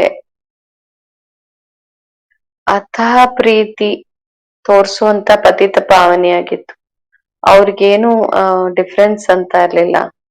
ಯಾರೇ ದಾದಿ ಮುಂದೆ ಬಂದ್ರೆ ಅವ್ರ ಎಷ್ಟೇ ದೊಡ್ಡ ಪೊಸಿಷನ್ ಅವ್ರಿರ್ಲಿ ಅಥವಾ ಸಾಧಾರಣ ವ್ಯಕ್ತಿ ಆಗಿರ್ಲಿ, ಹೀಗೆ ಅನೇಕರು ಗಂಗಾದಲ್ಲಿ ಬಂದ್ ಸ್ನಾನ ಮಾಡ್ತಾರೆ, ಪ್ರೈಮ್ ಮಿನಿಸ್ಟ್ರು ಬಂದ್ ಸ್ನಾನ ಮಾಡ್ತಾರೆ, ಬಡವರು ಬಂದ್ ಬರ್ತಾರೆ. ಆದ್ರೆ ಯಾರಿಂದನೂ ಗಂಗಾ ಪ್ರಭಾವಿತ ಆಗಲ್ಲ. ಹಂಗೆ ನಾನು ದಾದೀಜಿಯವರ ಜೀವನದಲ್ಲಿ ನೋಡ್ದೆ, ಅವ್ರು ಎಂದೂ ಯಾರ ಮೇಲೂ ಪ್ರಭಾವಿತ ಆಗ್ಲಿಲ್ಲ. ಮತ್ತೆ ಅವ್ರ ಜೊತೆಯಲ್ಲಿ ಯಾರಿದ್ರು, ಅವ್ರ ಜೊತೆಯಲ್ಲಿ ಅವ್ರ ಜೊತೆ ಇದ್ದವ್ರುನು ಪ್ರಭಾವದಲ್ಲಿ ಬರಕ್ ಬಿಡ್ಲಿಲ್ಲ. ದಾದಿಯ ಇಡೀ ಜೀವನನೇ ಬಾಬಾ ಬಿಟ್ರು. ಬಾಬಾ ಅವ್ರು ಬಿಟ್ಟು ಬೇರೆ ಏನು ಅವ್ರಿಗೆ ಬರ್ತಿರ್ಲಿಲ್ಲ ಬುದ್ಧಿಯಲ್ಲಿ. ನೀವು ಲಾಸ್ಟ್ ಅಲ್ಲೂ ದಾದಿ ಅವ್ರದ್ದು ಸದೈವ ಇದೇ ಮಂತ್ರ ಕೇಳಿದ್ರು, ನಾನ್ ಯಾರು ಮತ್ತೆ ನನ್ನವ್ರು ಯಾರು. ನಾನ್ ಹೇಳ್ತಿದ್ದೆ, ದಾದಿ ನೀವ್ ಇಷ್ಟು ಪಕ್ಕ ಮಾಡ್ಕೊಂಡ್ಬಿಟ್ಟಿದ್ದೀರಾ, ನಮ್ಗೆ ಇಷ್ಟನ್ನೇ ಪಕ್ಕ ಮಾಡ್ಕೊಳ್ಳಿಕ್ಕೆ ಎಷ್ಟು ಮೆಹನತ್ ಮಾಡ್ಕೋಬೇಕು, ನನ್ ಮೇಲೆ ಅಟೆನ್ಷನ್ ಇಟ್ಕೋಬೇಕಾಗತ್ತೆ. ಆದ್ರೆ ನಿಮ್ ಪ್ರಾಕ್ಟಿಕಲ್ ಲೈಫ್ ಅಲ್ಲಿ ನಾನು ಮತ್ತೆ ನಂದು ಸದಾ ನಿಮ್ಗೆ ನೆನ್ಪಿರ್ತಿತ್ತು ಅಂತ. ದಾದಿದು ಬಹಳ ದೊಡ್ಡ ವಿಶೇಷತೆ ಇತ್ತು. ದಾದಿ ಒಳಗಡೆ ನಶೆ ಇತ್ತು, ಬೆಗ್ಗರ್ ಟು ಪ್ರಿನ್ಸ್ ಆಗುವಂತ ನಶೆ. ದಾದಿಯವರ ಜೀವನ ಎಷ್ಟು ಸಿಂಪಲ್ ಆಗಿತ್ತು, ಯಾಕೆಂದ್ರೆ ನಾವು ನಮ್ ಕಣ್ಣಿಂದ ನೋಡಿದ್ವಿ, ಅನುಭವ ಮಾಡಿದ್ವಿ. ಪೂನಾಲ್ ಇರ್ತಾ ದಾದಿ ಎಷ್ಟು ಸಿಂಪಲ್ ಆಗಿದ್ರು ಅಂತ. ಸದೈವ ತನ್ನ ಮೇಲೆ ಅಟೆನ್ಷನ್ ಇಡ್ತಿದ್ರು. ದಾದಿಗೆ ವಿದ್ಯೆದು ಬಹಳ ಇಂಟ್ರೆಸ್ಟ್ ಇತ್ತು. ಯೋಗದ ಲಗನ್ ಇತ್ತು. ನನ್ಗೂ ಈ ದಿನನೂ ಆ ಸೀನ್ ನೆನಪ್ ಬರುತ್ತೆ. ಆ ಸಮಯದಲ್ಲಿ ಮುರಳಿ ಏನಿದೆ, ಈಗ ನಮ್ಗೆ ಅಡ್ವಾನ್ಸ್ ಅಲ್ಲಿ ಮುರಳಿ ಬರುತ್ತೆ, ಈಗ ರಿವೈಸ್ ಕೋರ್ಸ್ ಕೂಡ ನಡೀತಿದೆ. ಆಗ ಬಾಬು ಅವ್ರ ಮುರಳಿ ಟೇಪ್ ಅಲ್ಲಿ ಬರ್ತಿತ್ತು. ಅದನ್ನ ಮಧ್ಯದಲ್ಲಿ ಇಡ್ತಿದ್ವಿ ನಾವು, 8-10 ಜನ ಏನ್ ಇರ್ತಿದ್ವಿ, ಹೆಚ್ಚು ಅಣ್ಣಂದ್ರಕ್ಕಂದ್ರಿರ್ಲಿಲ್ಲ ಆ ಟೈಮಲ್ಲಿ. ನಾವು ಕೂತು ಆ ಮುರಳಿಯನ್ನ ಕೇಳ್ತಿದ್ವಿ. ದಾದಿ ಹೇಗೆ ಒಂದೇ ಏಕಾಗ್ರತೆಯಿಂದ ಆ ಮುರಳಿಯನ್ನ ಕೇಳ್ತಿದ್ರು, ಲಗನಿಂದ ಮುರಳಿ ಕೇಳ್ತಿದ್ರು, ಅನುಭವ ಮಾಡುವಂಥದ್ದು. ದಾದಿ ಎಷ್ಟು ಸಿಂಪಲ್ ಮತ್ತೆ ವೈರಾಗ್ಯ ವೃತ್ತಿಯವರಾಗಿದ್ರು. ನಂಗ್ ನೆನ್ಪಿದೆ,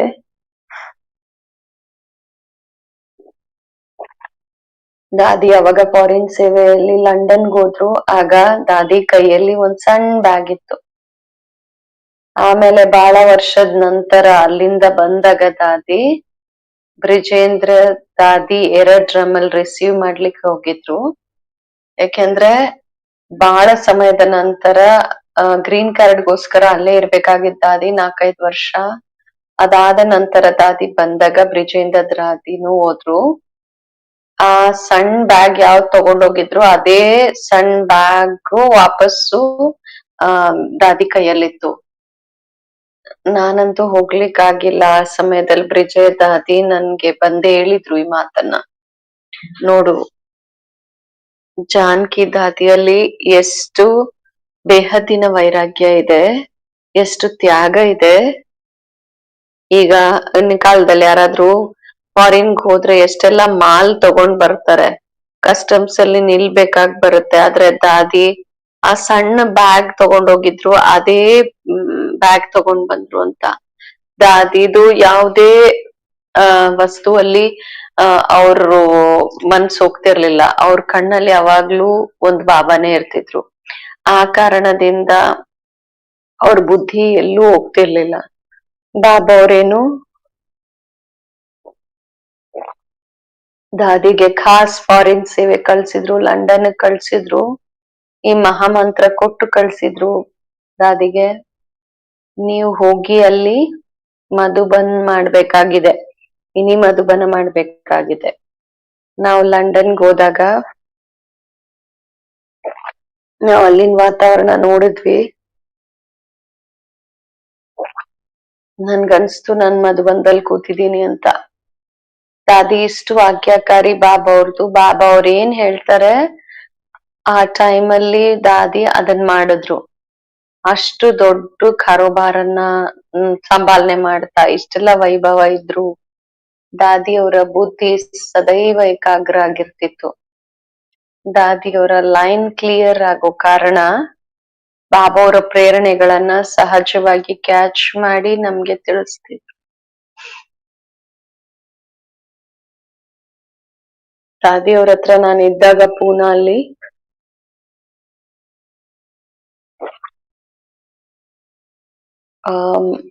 ಓನರು ಮಕಾನ್ ಬಿಡಕ್ ಹೇಳ್ತಿದ್ರು, ಆದ್ರೆ ನಮ್ ಮನೆ ಸಿಗ್ತಿರ್ಲಿಲ್ಲ. ಇಡೀ ದಿನ ದಾದಿ ಮನೆ ಹುಡ್ಕಕ್ ಹೋಗ್ತಿದ್ರು. ಸರಳಾ ಬೇನ್ ಇದ್ರು, ಸುಂದರಿ ಬೇನ್ ಇದ್ರು, ಆಮೇಲೆ ಹಾಂಗ್ಕಾಂಗ್ ಕಮಲಾ ಬೇನ್ ಇದ್ರು, ನಾನಿದ್ದೆ. ನಾವಿಬ್ರು ಮನೇಲಿ ಇರ್ತಿದ್ವಿ. ದಾದಿ ಎಲ್ಲಾ ಕಡೆ ಹೋಗ್ತಿದ್ರು, ಸರಳಾ ಬೇನು ಹೋಗ್ತಿದ್ರು. ಇನ್ ಬೇರೆ ಸಿಸ್ಟರ್ಸ್ ಬೇರೆ ಕಡೆ ಹೋಗ್ತಿದ್ರು ಮನೆ ಹುಡ್ಕ್ಲಿಕ್ಕೆ.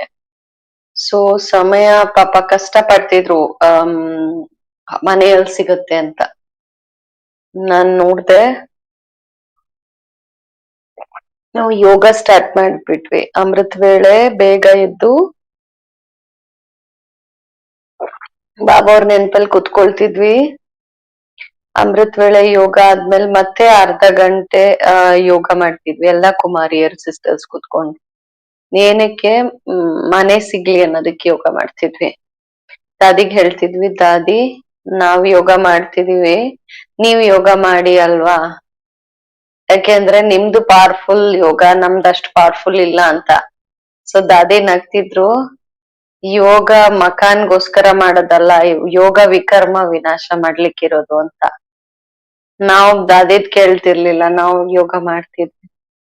ನಾವ್ ನೋಡಿದ್ವಿ, 3-4 ದಿನದ ಮೇಲೆ ಬಾಬಾ ಅವ್ರ ಮುರ್ಳಿ ನುಡ್ಸಿದ್ರು ಇದ್ರ ಮೇಲೆ.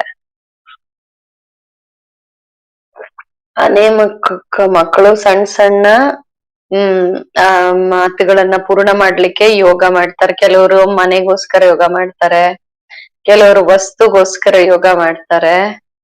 ಯೋಗ ಅದಕ್ಕೋಸ್ಕರ ಅಲ್ಲ ಇರೋದು, ಯೋಗ ವಿಕರ್ಮ ವಿನಾಶ ಮಾಡ್ಲಿಕ್ಕಿರೋದು. ಯಾಕೆಂದ್ರೆ ಅರ್ಧ ಕಲ್ಪ ಹೊರೆ ನಿಮ್ ಮೇಲಿದೆ ಅಂತ.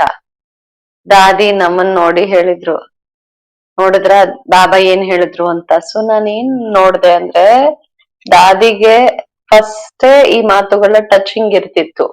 ಬಾಬಾ ಅವ್ರದ್ದು ಅದೇ ರೀತಿ ವಾಕ್ಯಗಳು ಬಾಬಾ ಹೇಳ್ತಿದ್ರು, ಯಾವ್ದನ್ ಪ್ರಾಕ್ಟಿಕಲ್ ದಾದಿ ನಮ್ಗೆ ಹೇಳ್ತಿದ್ರು. ದಾದಿಯವರ ಜೀವನ ಬಹಳ ಸರಳವಾಗಿತ್ತು. ಅವ್ರ ಅವಶ್ಯಕತೆಗಳು ಬಹಳ ಕಡಿಮೆ, ಎಕ್ಸ್ಪೆಕ್ಟೇಷನ್ಸು ಕಡಿಮೆ.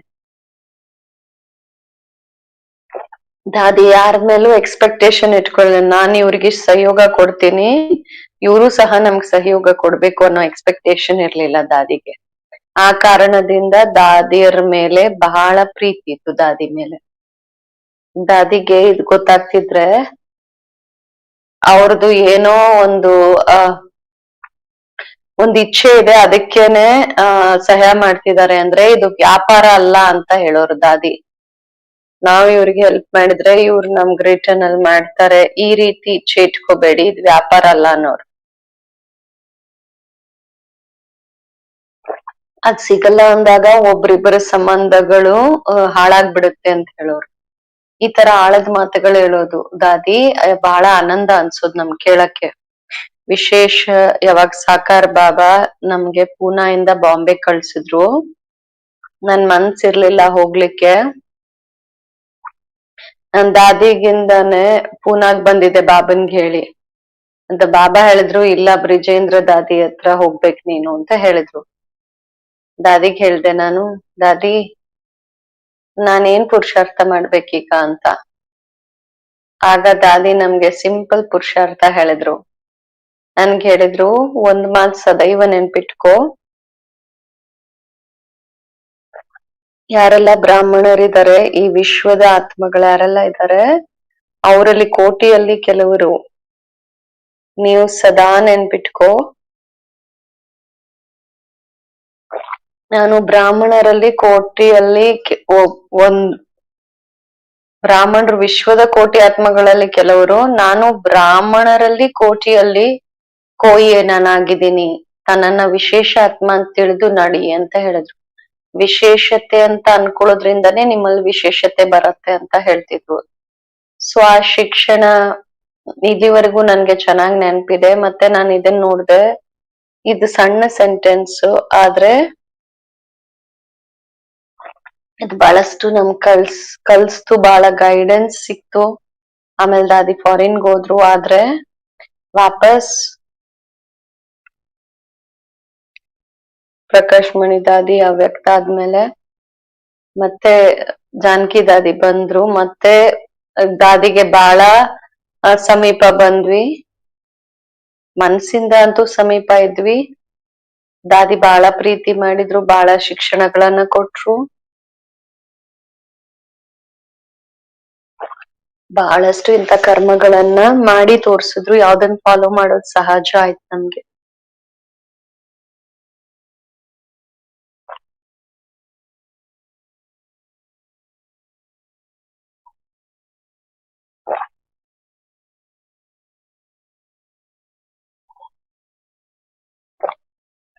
ನಾನು ಒಂದೊಂದ್ಸತಿ ಹೇಳ್ತಿದ್ದೆ, ದಾದಿ ಇಷ್ಟು ಆಯುಷ್ ಆಗಿದೆ ನಿಮ್ಗೆ, ಏನಕ್ಕೆ ಬೇಗ ಬೇಗ ಅಲ್ಲಿ ಇಲ್ಲಿ ಹೋಗ್ತೀರಾ, ನಿಮ್ಗೆ ಸುಸ್ತಾಗ್ಬಿಡ್ತೀರಾ ಅಂತ. ಯಾಕೆ ಇಷ್ಟೊಂದು ಹೋಗ್ತೀರಾ ಅಲ್ಲಿ ಇಲ್ಲಿ ಅಂತ. ನಾನು ಇದಕ್ಕೆ ಹೋಗ್ತೀನಿ, ನನಗೇನ್ ಬಾಬಾಯಿಂದ ಸಿಕ್ಕಿದೆ ಅದೆಲ್ಲಾ ವಿಶ್ವದ ಆತ್ಮಗಳಿಗೆ ಸಿಗ್ಲಿ ಅಂತ. ಅವ್ರೊಳಗೆ ಇಷ್ಟು ದಾತಾಪನ್ ಭಾವನೆ, ಕೊಡುವಂತ ಭಾವನೆ ಇತ್ತು. ಅದೇ ಲಗನಿಂದ ನಾನ್ ನೋಡ್ತಿದ್ದೆ, ಲಾಸ್ಟ್ ಶರೀರ ಬಿಡಕ್ ಮುಂಚೆ ಎಷ್ಟು ಟೂರ್ ಮಾಡಿದ್ರು ದಾದಿ. ಅಷ್ಟು ಯಾರು ಟೂರ್ ಮಾಡ್ಲಿಕ್ ಆಗಲ್ಲ. ನಾವ್ ಜೊತೆಲಿ ಹೋಗೋರು ಸುಸ್ತಾಗ್ಬಿಡ್ತಿದ್ವಿ, ಆದ್ರೆ ಅವರು ಅರ್ಥಕ್ಕಾಗಿ ಸೇವೆ ಮಾಡ್ತಿದ್ರು. ಇಷ್ಟು ಅಕ್ಯುರೇಟ್ ಮತ್ತೆ ಇಷ್ಟು ಪಂಕ್ಚುವಲ್ ಆಗಿದ್ರು ದಾದಿ. ನಮ್ಗೆ ನಾಚಿಕೆ ಆಗ್ತಿತ್ತು, ನಾವು ಸ್ವಲ್ಪ ಲೇಟ್ ಆಗ್ತಿದ್ರ, ಆದ್ರೆ ದಾದಿ ಫಸ್ಟ್ ಗೆ ರೆಡಿಯಾಗಿ ಬಂದ್ಬಿಡ್ತಿದ್ರು. ಸೊ ದಾದಿ ಇದೆಲ್ಲ ಪ್ರಾಕ್ಟಿಕಲ್ ಆಗಿ ನಮ್ ತೋರ್ಸಿದ್ರು. ಇದನ್ನ ನಾವು ಪೂರಾ ಫಾಲೋ ಮಾಡ್ತಾ ನಮ್ಮ ಜೀವನವನ್ನ ಶ್ರೇಷ್ಠ ಮಾಡ್ಕೋಬೇಕಾಗಿದೆ. ಓಂ ಶಾಂತಿ.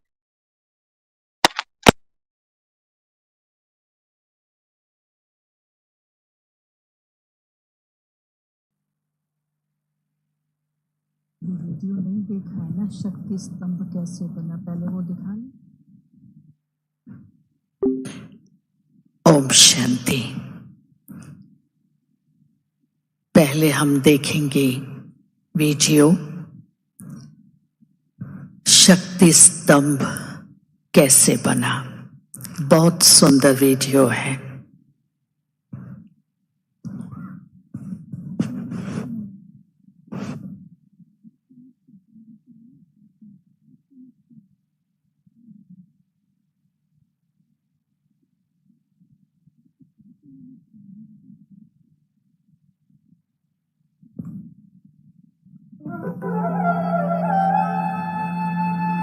बाप दादा और ब्राह्मण परिवार की चांद।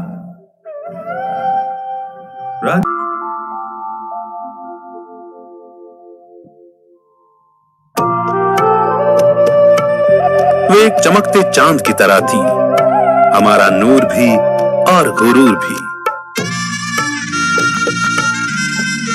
वे उस फरिश्ते की तरह थी जो रहती तो जमीन पर थी, लेकिन नजरें सदा आसमान में रहते भगवान की ओर थी। वे उस सागर की तरह थी जिसकी गहराई में जाएं तो ज्ञान के अनमोल रत्न और स्नेह के मोतियों में समा जाएं।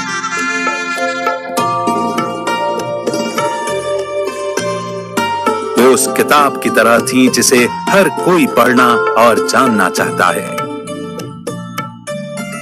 ऐसी शख्सियत की मालकिन दादी जी के लिए आज भी यही आभास होता है कि जब तक संगम है उनकी शिक्षाएं सदा हमारे साथ है। वे भले नयनों से दूर लेकिन फिर भी सदा हमारे दिल के पास हैं। उन्हें भगवान ने खूबियों से किस कदर तराशा है, उन लाखों खूबियों को बयां करता ये शक्ति स्तंभ उसी की यादगार है।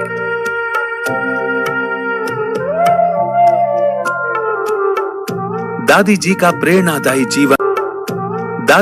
प्रेरणादायी जीवन, उनकी विशेषताएं और जीवन की संपूर्ण धारणाएं यादगार के रूप में इस शक्ति स्तंभ के जरिए दिखाई गई हैं, जिसकी हर ईंट दादी जी के त्याग, तपस्या और पुरुषार्थ की दास्तां सुनाती है, जिसके जर्रे जर्रे में दादी जी की सच्चाई, सफाई, सादगी, वात्सल्य, स्नेह और ईश्वरीय प्रेम की पवित्र खुशबू समाई है।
ओम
शांति। ये जो शक्ति स्तंभ जो बना है उसके पीछे जो कॉन्सेप्ट है हमको ये दिखाना था, दादी कौन थे, दादी कैसे थे, दादी क्या थे, और हमको दादी की लाइफ इससे दिखाई देवे, उस अनुसार ये जो डिजाइन बनाया था। तो आप देखेंगे 6 पिलर्स जो लगे हैं। कई पूछते हैं क्यों 6 पिलर्स, क्यों नहीं 8 पिलर्स, क्यों नहीं 12 पिलर्स। तो उसका ये रीजन था कि दादी हमेशा जब साकार में थी तो कोई भी पूछता थे, दादी आप में इतनी एनर्जी कहाँ से आती है, आप कैसे इतनी शक्ति आती है। तो दादी हमेशा कहते थे कि मैं अकेला सेवा नहीं कर रहा, मेरे में 5 आत्मा की शक्ति मेरे को चला रही है। और वो 5 आत्मा है मम्मा, बाबा, दीदी, दादी, विश्व किशोर दादा, और छठा जो पिलर है जानकी दादी। तो इसके कारण हमने ये 6 पिलर्स लगाए हैं। दादी हमेशा कहती थी कि ये 6 जो 5 आत्मा है उन्हों की शक्ति मेरे को चला रही है। और दूसरा आप बीच में देखेंगे एक सितारा, स्टार। तो दादी हमेशा भगवान के साथी थे, गॉड्स कंपेनियन। दादी सफलता का सितारे थे, एक चमकता हुआ सितारा था। और उस सितारे में आप देखेंगे एक पेज, बुक का पन्ना जिस पर लिखी जाएंगी। तो दादी हमेशा अपनी लाइफ स्टूडेंट लाइफ समझी। दादी ने कभी ये नहीं समझा कि मैं बड़ी चीफ हूँ, मैं बड़ी दादी हूँ, मैं कोई स्पिरिचुअल लीडर हूँ, बल्कि दादी हमेशा यही कहते थे कि मैं एक स्टूडेंट हूँ। जब भी टीचर्स क्लास में जाती थी तो यही कहते थे कि मैं एक स्टूडेंट हूँ। दादी को पढ़ने का बहुत ही शौक था। कोई भी क्लासेस की बुक्स पढ़ते थे, ज्ञान अमृत पढ़ते थे, राजी खुशी पढ़ते थे, मीडिया मैगजीन पढ़ते थे। पढ़ने का बहुत शौक, न सिर्फ मुरली लेकिन कोई भी ज्ञान की बुक्स थे वो बहुत प्यार से पढ़ते थे। हमने देखा लास्ट में भी जब दादी हॉस्पिटल में भी थे तो कुछ न कुछ उठा के दादी को पढ़ने का शौक रहता था। फिर आप उसके ऊपर सितारे के ऊपर देखेंगे एक स्तंभ है, पिलर है, जो दादी हमेशा उंगली ऐसे करते थे कि एक बाबा दूसरा ना कोई, एक बल एक भरोसा से हमेशा दादी चली है। तो उंगली हमेशा ऊपर ही रहती थी। सबका बुद्धि योग दादी बाबा से ही जुड़वाते थे, न कभी अपने को खींचते थे। और इसमें भी आप देखेंगे 3 साइड्स लगाए गए हैं। तो 3 साइड्स इसलिए दिया गया क्योंकि दादी हमेशा 3-3 बातें सुनाए करते थे। दादी हमेशा कहते थे ओम शांति 3 बारी, ओम शांति, ओम शांति, ओम शांति। मैं कौन, मेरा कौन, मुझे क्या करना है, सफेद कपड़ा खीसा खाली, मैं हूं सारे विश्व के मालिक। तो जो बीच का स्तंभ है उस पर भी दादी की 3 बातें लिखी जाएंगी, सच्चाई, सफाई और सादगी। फिर हम आते हैं गुंबज। कोई भी गुंबज के नीचे खड़े रहते हैं तो एकोइंग साउंड आता है, तो दादी की जो भी टीचिंग्स थी उन्हों को याद आएगा। और एक गुंबज जो है छतरी की तरह, सब फील करेंगे कि प्रोटेक्शन का फीलिंग आएगा। जो भी बैठेंगे बहुत ही अच्छे से अच्छे अनुभव करके जाएंगे। ये एक तपस्या स्थान है, योग स्थान है। छतरी के नीचे दादी हमेशा छतरी के बारे में सुनाया करते थे कि छतरी है छत्र छाया के नीचे रहना, तो एक अपने आप को सेफ फील करेंगे। फिर हम आएंगे गुंबज के ऊपर जो कलश लगाया गया है, तो कैसे बाबा ने ज्ञान का कलश दादी के सिर के ऊपर रखा और दादी इस ज्ञान बल, योग बल, धारणा का बल से और सेवा के बल से अपने संपूर्ण अवस्था प्राप्त करके दादी चले गए। और जैसे ही ऊपर कलश रखा गया है एकदम टॉप पर, तो नीचे, एकदम नीचे भी हमने कलश रखा, तो एक ऊपर भी है और एक कलश नीचे भी है। तो ये है दादी का शक्ति स्तंभ का कॉन्सेप्ट। दादी जी की महिमा अनंत है, जिन्हें लफ्जों में कभी बयान नहीं किया जा सकता। उनकी स्मृति में बने शक्ति स्तंभ के जरिए उनकी विशेषताओं और अमूल्य धारणाओं की झलक दिखाने का प्रयास किया गया है, ताकि जो भी आत्मा इस पवित्र स्थान पर आए वो स्वयं में ज्ञान, गुण और शक्तियों के अखुट खजानों से भरपूरता का अनुभव करे। दादी जी से प्रेरणा लेकर बाप समान बने, पूरे विश्व की स्नेही बने।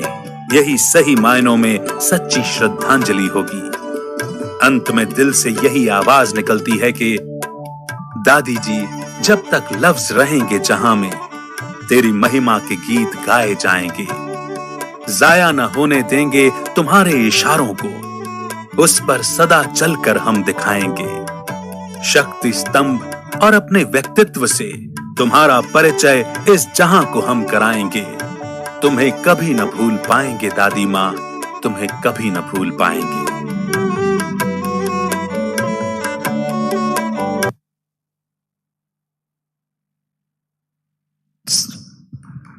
बहुत सुंदर। और अभी अनुरोध कर रही हूँ हमारे आदरणीय मृत्युंजय भाई,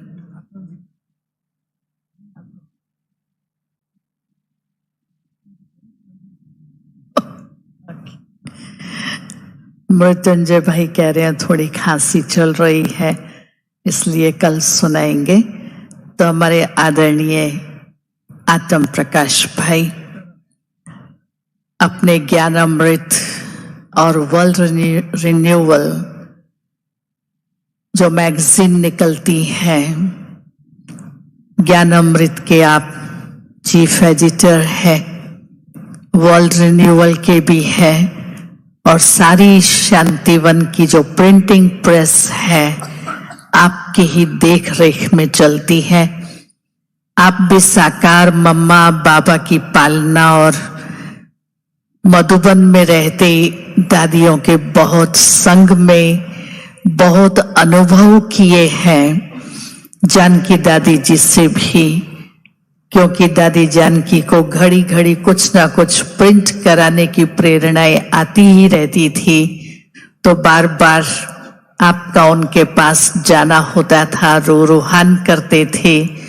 क्या अनुभव किए हैं अभी हम सभी को शेयर करेंगे आत्म प्रकाश भाई। ओम शांति। मैं बहुत ही अपने को सौभाग्यशाली समझता हूँ कि इस ईश्वरीय ज्ञान के मिलते ही सबसे पहले जो हमें दादी मिली, जिसकी हमें पालना मिली, वो थी दादी जानकी। 1957 की बात है, 1957, जब हम इंजीनियरिंग कॉलेज में पटियाला में पढ़ते थे और हमें ये ज्ञान मिल चुका था। तो पहले तो हॉस्टल में रहते थे, लेकिन अन्न की शुद्धि के कारण हमने बाहर हॉस्टल से रहना शुरू किया और स्वयं अपने हाथों से खाना बना करके स्वयं भी खाते थे। और हमारे एक मित्र थे जिन्होंने हमें ज्ञान दिया था, भ्राता ओम प्रकाश जी, जो भी दादी जानकी से, आदरणीय दादी जानकी से अंबाला से ज्ञान सुन के आए थे। तो उन पर भी दादी जानकी जी की छाप पड़ी थी। तो उन्होंने हमें ज्ञान दिया और हम स्वयं अपने भोजन बना करके हाथों से खुद भी खाते तो उनको भी खिलाते थे। उन दिनों में दादी जानकी जी पूना में नहीं थी। उन दिनों में पूना में शायद सेवा केंद्र था या नहीं था, परंतु हम ये पंजाब सेवा केंद्रों पर सेवा करती थी, जैसे अंबाला कैंट, अमृतसर और हरगोबिंदपुर, शाहबाद, थोड़े सेवा 4-5 ही सेवा केंद्र थे, वहाँ ही वो थी। तो हम जब पटियाला में निकले तो वो हमारे पास आई पहली बार, और जहाँ हम भाई रहते थे वहाँ पर आई। हमें देखा कि हम अपने आप से भोजन बना करके खाते हैं। तो दादी जी कई दफ़ा क्लास में कहते हैं कि मैंने इन लड़कों को, मैं और ओम प्रकाश था, अपने हाथों से भोजन बना के खिलाया है। ये दादी जी क्लास में कई दफ़ा कहते हैं। हमें सौभाग्य है कि दादी जी, आदरणीय दादी जानकी जी ने अपने हाथों से भोजन बना करके हमको खिलाया था जब हम पटियाला में पढ़ते थे। तो ये खुशी की बात है। पहली पहली दादी मिली। आप जानते हो हमारी दादी सादगी, सच्चाई और सर्विस और बहुत उसकी एक मिसाल थी, हम बताया। और एक बात यह है कि उनका साकार बाबा से अति प्यार था, बताया आप, बहुत प्यार था। तो जब वो दादी जी आए हमारे पास और वहाँ पर आए तो हमने उनका कई जगहों पर उनका भाषण कराया। उस समय ना हमारे पास कार थी, कैसे ले जाएंगे दादी को। वो जो होती है रिक्शा पर बिठा करके उनको ले जाते थे और हम साइकिल पर होते थे, कभी किसी गुरुद्वारे में, कभी किसी मंदिर में, कभी कहीं उनसे भाषण कराते थे दादी जान उनसे। तो वो कई स्टूडेंट्स निकले, तो एक हमारा छोटा सा सेवा केंद्र पटियाला में खुल गया और तो उससे खुलने के बाद हम तो सेवाएं शुरू हो गई। उसके बाद भी कई बार दादी जी आई और मुझे याद है हम लोगों के, हम जो स्टूडेंट्स थे उनकी पालना करती रही।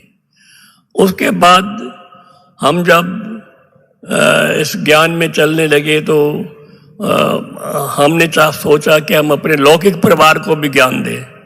तो दादी जी आए, मैंने कहा हमारा लौकिक परिवार है, तो वो हमारे गांव तक गई। उस वक्त ना कोई वहाँ बस जाती थी, ना वहाँ कोई कार होती थी, बस सड़क तो ठीक थी। तो बैलगाड़ी में बैठ करके भी दादी हमारे गांव तक गई। हमारा पूरा लौकिक परिवार लक्ष्मण भाई सहित इस ज्ञान में चलने लगे। दादी जी के वो उनकी देख करके, उनकी जो उनकी कहना चाहिए, उनकी हैंडलिंग को देख करके, उनका प्यार देख करके, उनका स्नेह देख करके हमारा पूरा लौकिक परिवार इस ज्ञान में चलने लगा। लगभग 8 हमारे परिवार के जो सदस्य थे ज्ञान में चलने लगे और वहाँ पर सेवा केंद्र भी जठलाना है, वहाँ पर भी सेवा केंद्र खुल गया। इस प्रकार से शुरू में हमने दादी जी से मिलकर सेवा की। फिर हम जब पढ़ाई पूरी करके इंजीनियरिंग ख़त्म करके दिल्ली में आए तो पहली बार हम दादी से मिलने के लिए बॉम्बे गए। बॉम्बे से पूना गए, बाबा बॉम्बे में आए थे। पूना में भी गए तो वहाँ भी दादी ने खूब सेवा ली। दादी कोई कैसा भी हो, दादी को सेवा लेने का एक बहुत तरीका था कि इससे क्या क्या सेवा लेनी है। हमको रोज़ बिठाते थे स्टेज पर, क्लास से पहले या क्लास के बाद, कहते कुछ बोलो। मेरे से बुलवाते थे, मुझे बोलने का अभी भी बहुत ज़्यादा कोई वो नई तरीका आता था, लेकिन दादी कहती कुछ ना कुछ तो पॉइंट तुम बोलो ज़रूर। तो हमारे से बुलवाते थे तो सेवा कराते थे। फिर कहते थे पूना शहर में यहाँ सेवा करो, यहाँ सेवा करो, मंदिरों में जाओ। मुझे याद है एक दफ़ा हम जैन मंदिर में गए तो वहाँ से निमंत्रण लेके आया, दादी रतनमणि जी भी थी और वो हम जा कर के भाषण करके आए। तो दादी पूछती थी फिर क्या हुआ, कैसे, क्या भाषण किया, क्या। तो मैं कहता था ये है वो है। तो मैं जब कोई अवगुण उठाने की कोशिश करता था, दादी कहती थी नहीं, सबसे हमको गुण उठाना है, चाहे कैसा भी हुआ है हमको गुण ही उठाना है। तो दादी हमेशा सभी के गुणों को ग्रहण करने की शिक्षा दिया करती थी, ये मैंने देखा। तो इस प्रकार से हम चलते रहे और उसके बाद फिर हम जब यहाँ पर आए शांति वन में, हाँ तो यहाँ पर आए और शांति वन में भी देखा कि कोई भी प्रिंटिंग होती थी, हमारी मैगजीन होती थी, हम उनको मैगजीन देने के लिए जाते थे और वो अपने टेबल जो साथ में बना वहाँ रखती थी। जब तक वो पूरी न पढ़ ले, खासकर संपादकीय और जगदीश जी का लेख और भी जो लेख होते थे वो अवश्य पढ़ती थी। पढ़ करके फिर कई दफ़ा कहती थी ये लेख तो बहुत अच्छा है, किसने लिखा है, यानी कई उनके कमेंट्स भी होते थे। तो उनसे, और कोई भी बुक नई छपती थी हम उनके पास उनको ले जाते थे, वो सारी वो देखती थी, ये कभी शायद पढ़ती भी होंगी, किताब पढ़ी रहती थी, पढ़ती थी भी। उनको स्टडी का, जैसे पहले कहा गया, बहुत शौक था, यानी पढ़ने का भी बहुत शौक था, ये हमने देखा। और हमें यहाँ पर थे तो हमें एक बार दादी ने कहा, हमें लंदन भेजा, कहा आप लंदन जाओ। तो दादी ने भी हमें लंदन और फॉरेन भेजा। तो वहाँ भी हमने देखा दादी की। एक दफ़ा मैं नीचे बैठा था कॉन्फ्रेंस हॉल में, मुझे ऊपर बुलाया, कहता तुम कुछ बोलो, खुद भी बोलते थे ना, और कहा आप पहले बोलो। मैंने दादी से एक प्रश्न पूछ लिया। क्या प्रश्न था? दादी जी आपकी हॉबी क्या है, ये प्रश्न पूछा। दादी सोच में पड़ गई, मेरी हॉबी तो कोई, क्या मैं हॉबी बताऊं? मैंने कहा दादी मैं बताता हूँ क्या आपकी है। दादी आपकी हॉबी है वारिस पैदा करना। मैं जहां भी गया हूं, जहां भी दादी रही है, प्रजा तो छोड़ो, उन्होंने वारिस पैदा किया। लंदन में हम गए, उनके चारों तरफ देखा हमने, जो अपने बीकेस के ही मकान जैसे, उनने वहां आके वो रहने लगे और भोजन भी काफी वो वहां पर सेवा केंद्र पर करते हैं। ये नहीं, उनको वारिस पैदा करने की उनकी हॉबी थी। ये मैंने कहा, कहती ये बात तो आप ठीक कह रहे हैं, प्रजा नहीं परंतु वो वारिस बनाने वाली दादी थी, ऐसा हमने देखा। और उनमें बहुत क्वालिटीज थी, हम बताएं आपको, यानी एक कहीं भी कैसे भी है, मैं बताऊं, एक दफ़ा हम उनको पटियाला से चंडीगढ़ ले गए, साधारणता का बताते हैं, और उन्होंने सेवा के लिए चंडीगढ़ ले गए। वहाँ कोई सेवा केंद्र नहीं था चंडीगढ़ में, तो उन्होंने गुरुद्वारे में भाषण किया, मंदिर में भाषण किया, कई जगह भाषण किए। हमारे जो मित्र थे उनसे भी मिले, उनके परिवार से भी मिले। रात के बहुत 10 बज गए। अब हम वहाँ तो सेवा केंद्र था नहीं, तो वहाँ से फिर अभी आना हुआ, जाना था हमको। अम्बाला कैंट में सेवा केंद्र था, अब कैसे करेंगे आप बताओ। इतनी बड़ी दादी, उस वक्त तो दादी नहीं कहते थे, जानकी बहन ही बोला करते थे। वो दादी बोलने का रवाज उस वक्त नहीं था। एक धर्मशाला में रात्रि को रहे, धर्मशाला में वो भी रहे और हम भी रहे, तो रात को धर्मशाला में रह करके भी सेवा, मतलब सेवा के लिए वो कुछ भी कर सकते थे। सेवा करने का उनको बहुत ही एक लगाव था, बाबा की सेवा की जाए। और ये हमने देखा। फिर पहुंचे दूसरी एक बात ये थी, बाबा से अति प्यार था। जब वो हमारे पास आती थी कि पहले यज्ञ ये देखते थे, उस वक्त तो अभाव था, यज्ञ में इतनी वो भी नहीं थी। पहले बाबा, फिर बाबा के पास कोई भी चीज होगी पहले कहेंगे यज्ञ में भेजो, बाबा के पास भेजो, ये करो।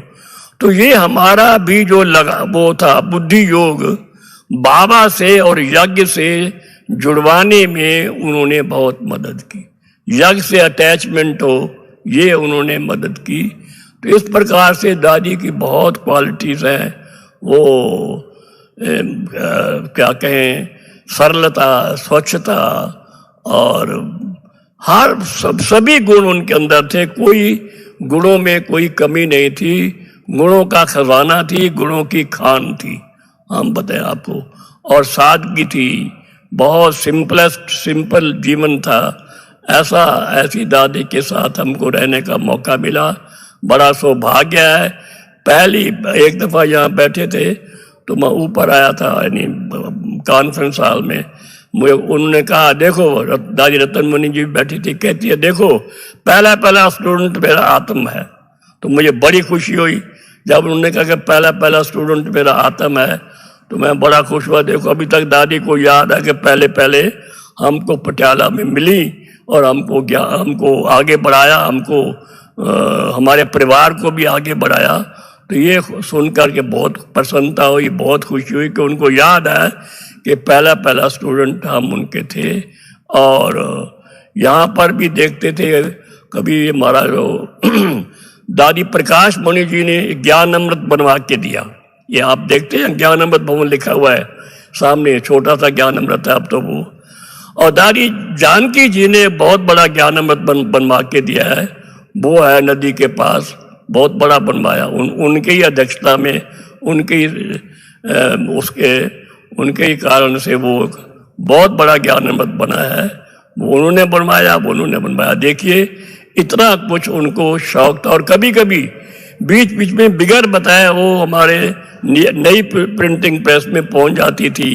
सारे जो वर्कर्स थे सबको बुला करके सबको टोली खिलाती थी। तो इस प्रकार से दादी का लिटरेचर में भी बहुत शौक था और प्रिंटिंग प्रेस में भी बड़ा उनको शौक था। और हम भी उनसे बहुत मिलते रहते थे। कभी कोई चीज़ कहते ये छपवा कर दो, वो कुछ छपवा कर दो, हम छपवाते रहते थे, उनको छपवा के देते रहते थे। बहुत कनेक्शन था, बहुत खुशी है। ऐसी दादी जी के साथ हम रहे और उनकी पालना ली। और अभी भी ऐसा फीलिंग होता है कि दादी का, हमें तो लगता है दादी हमारे साथ है और साथ रहेगी। ओम शांति, ओम शांति, ओम शांति। सभी के अनुभव सुनते सुनते आप सुबह से भरपूर हुए भरपूर। बहुत अच्छा। अभी मृत्युंजय भाई का रह गया है, उनका फिर सुनेंगे हम। अभी 3 मिनट बाबा की याद में बैठ करके भोजन के लिए प्रस्थान करेंगे। ओम शांति।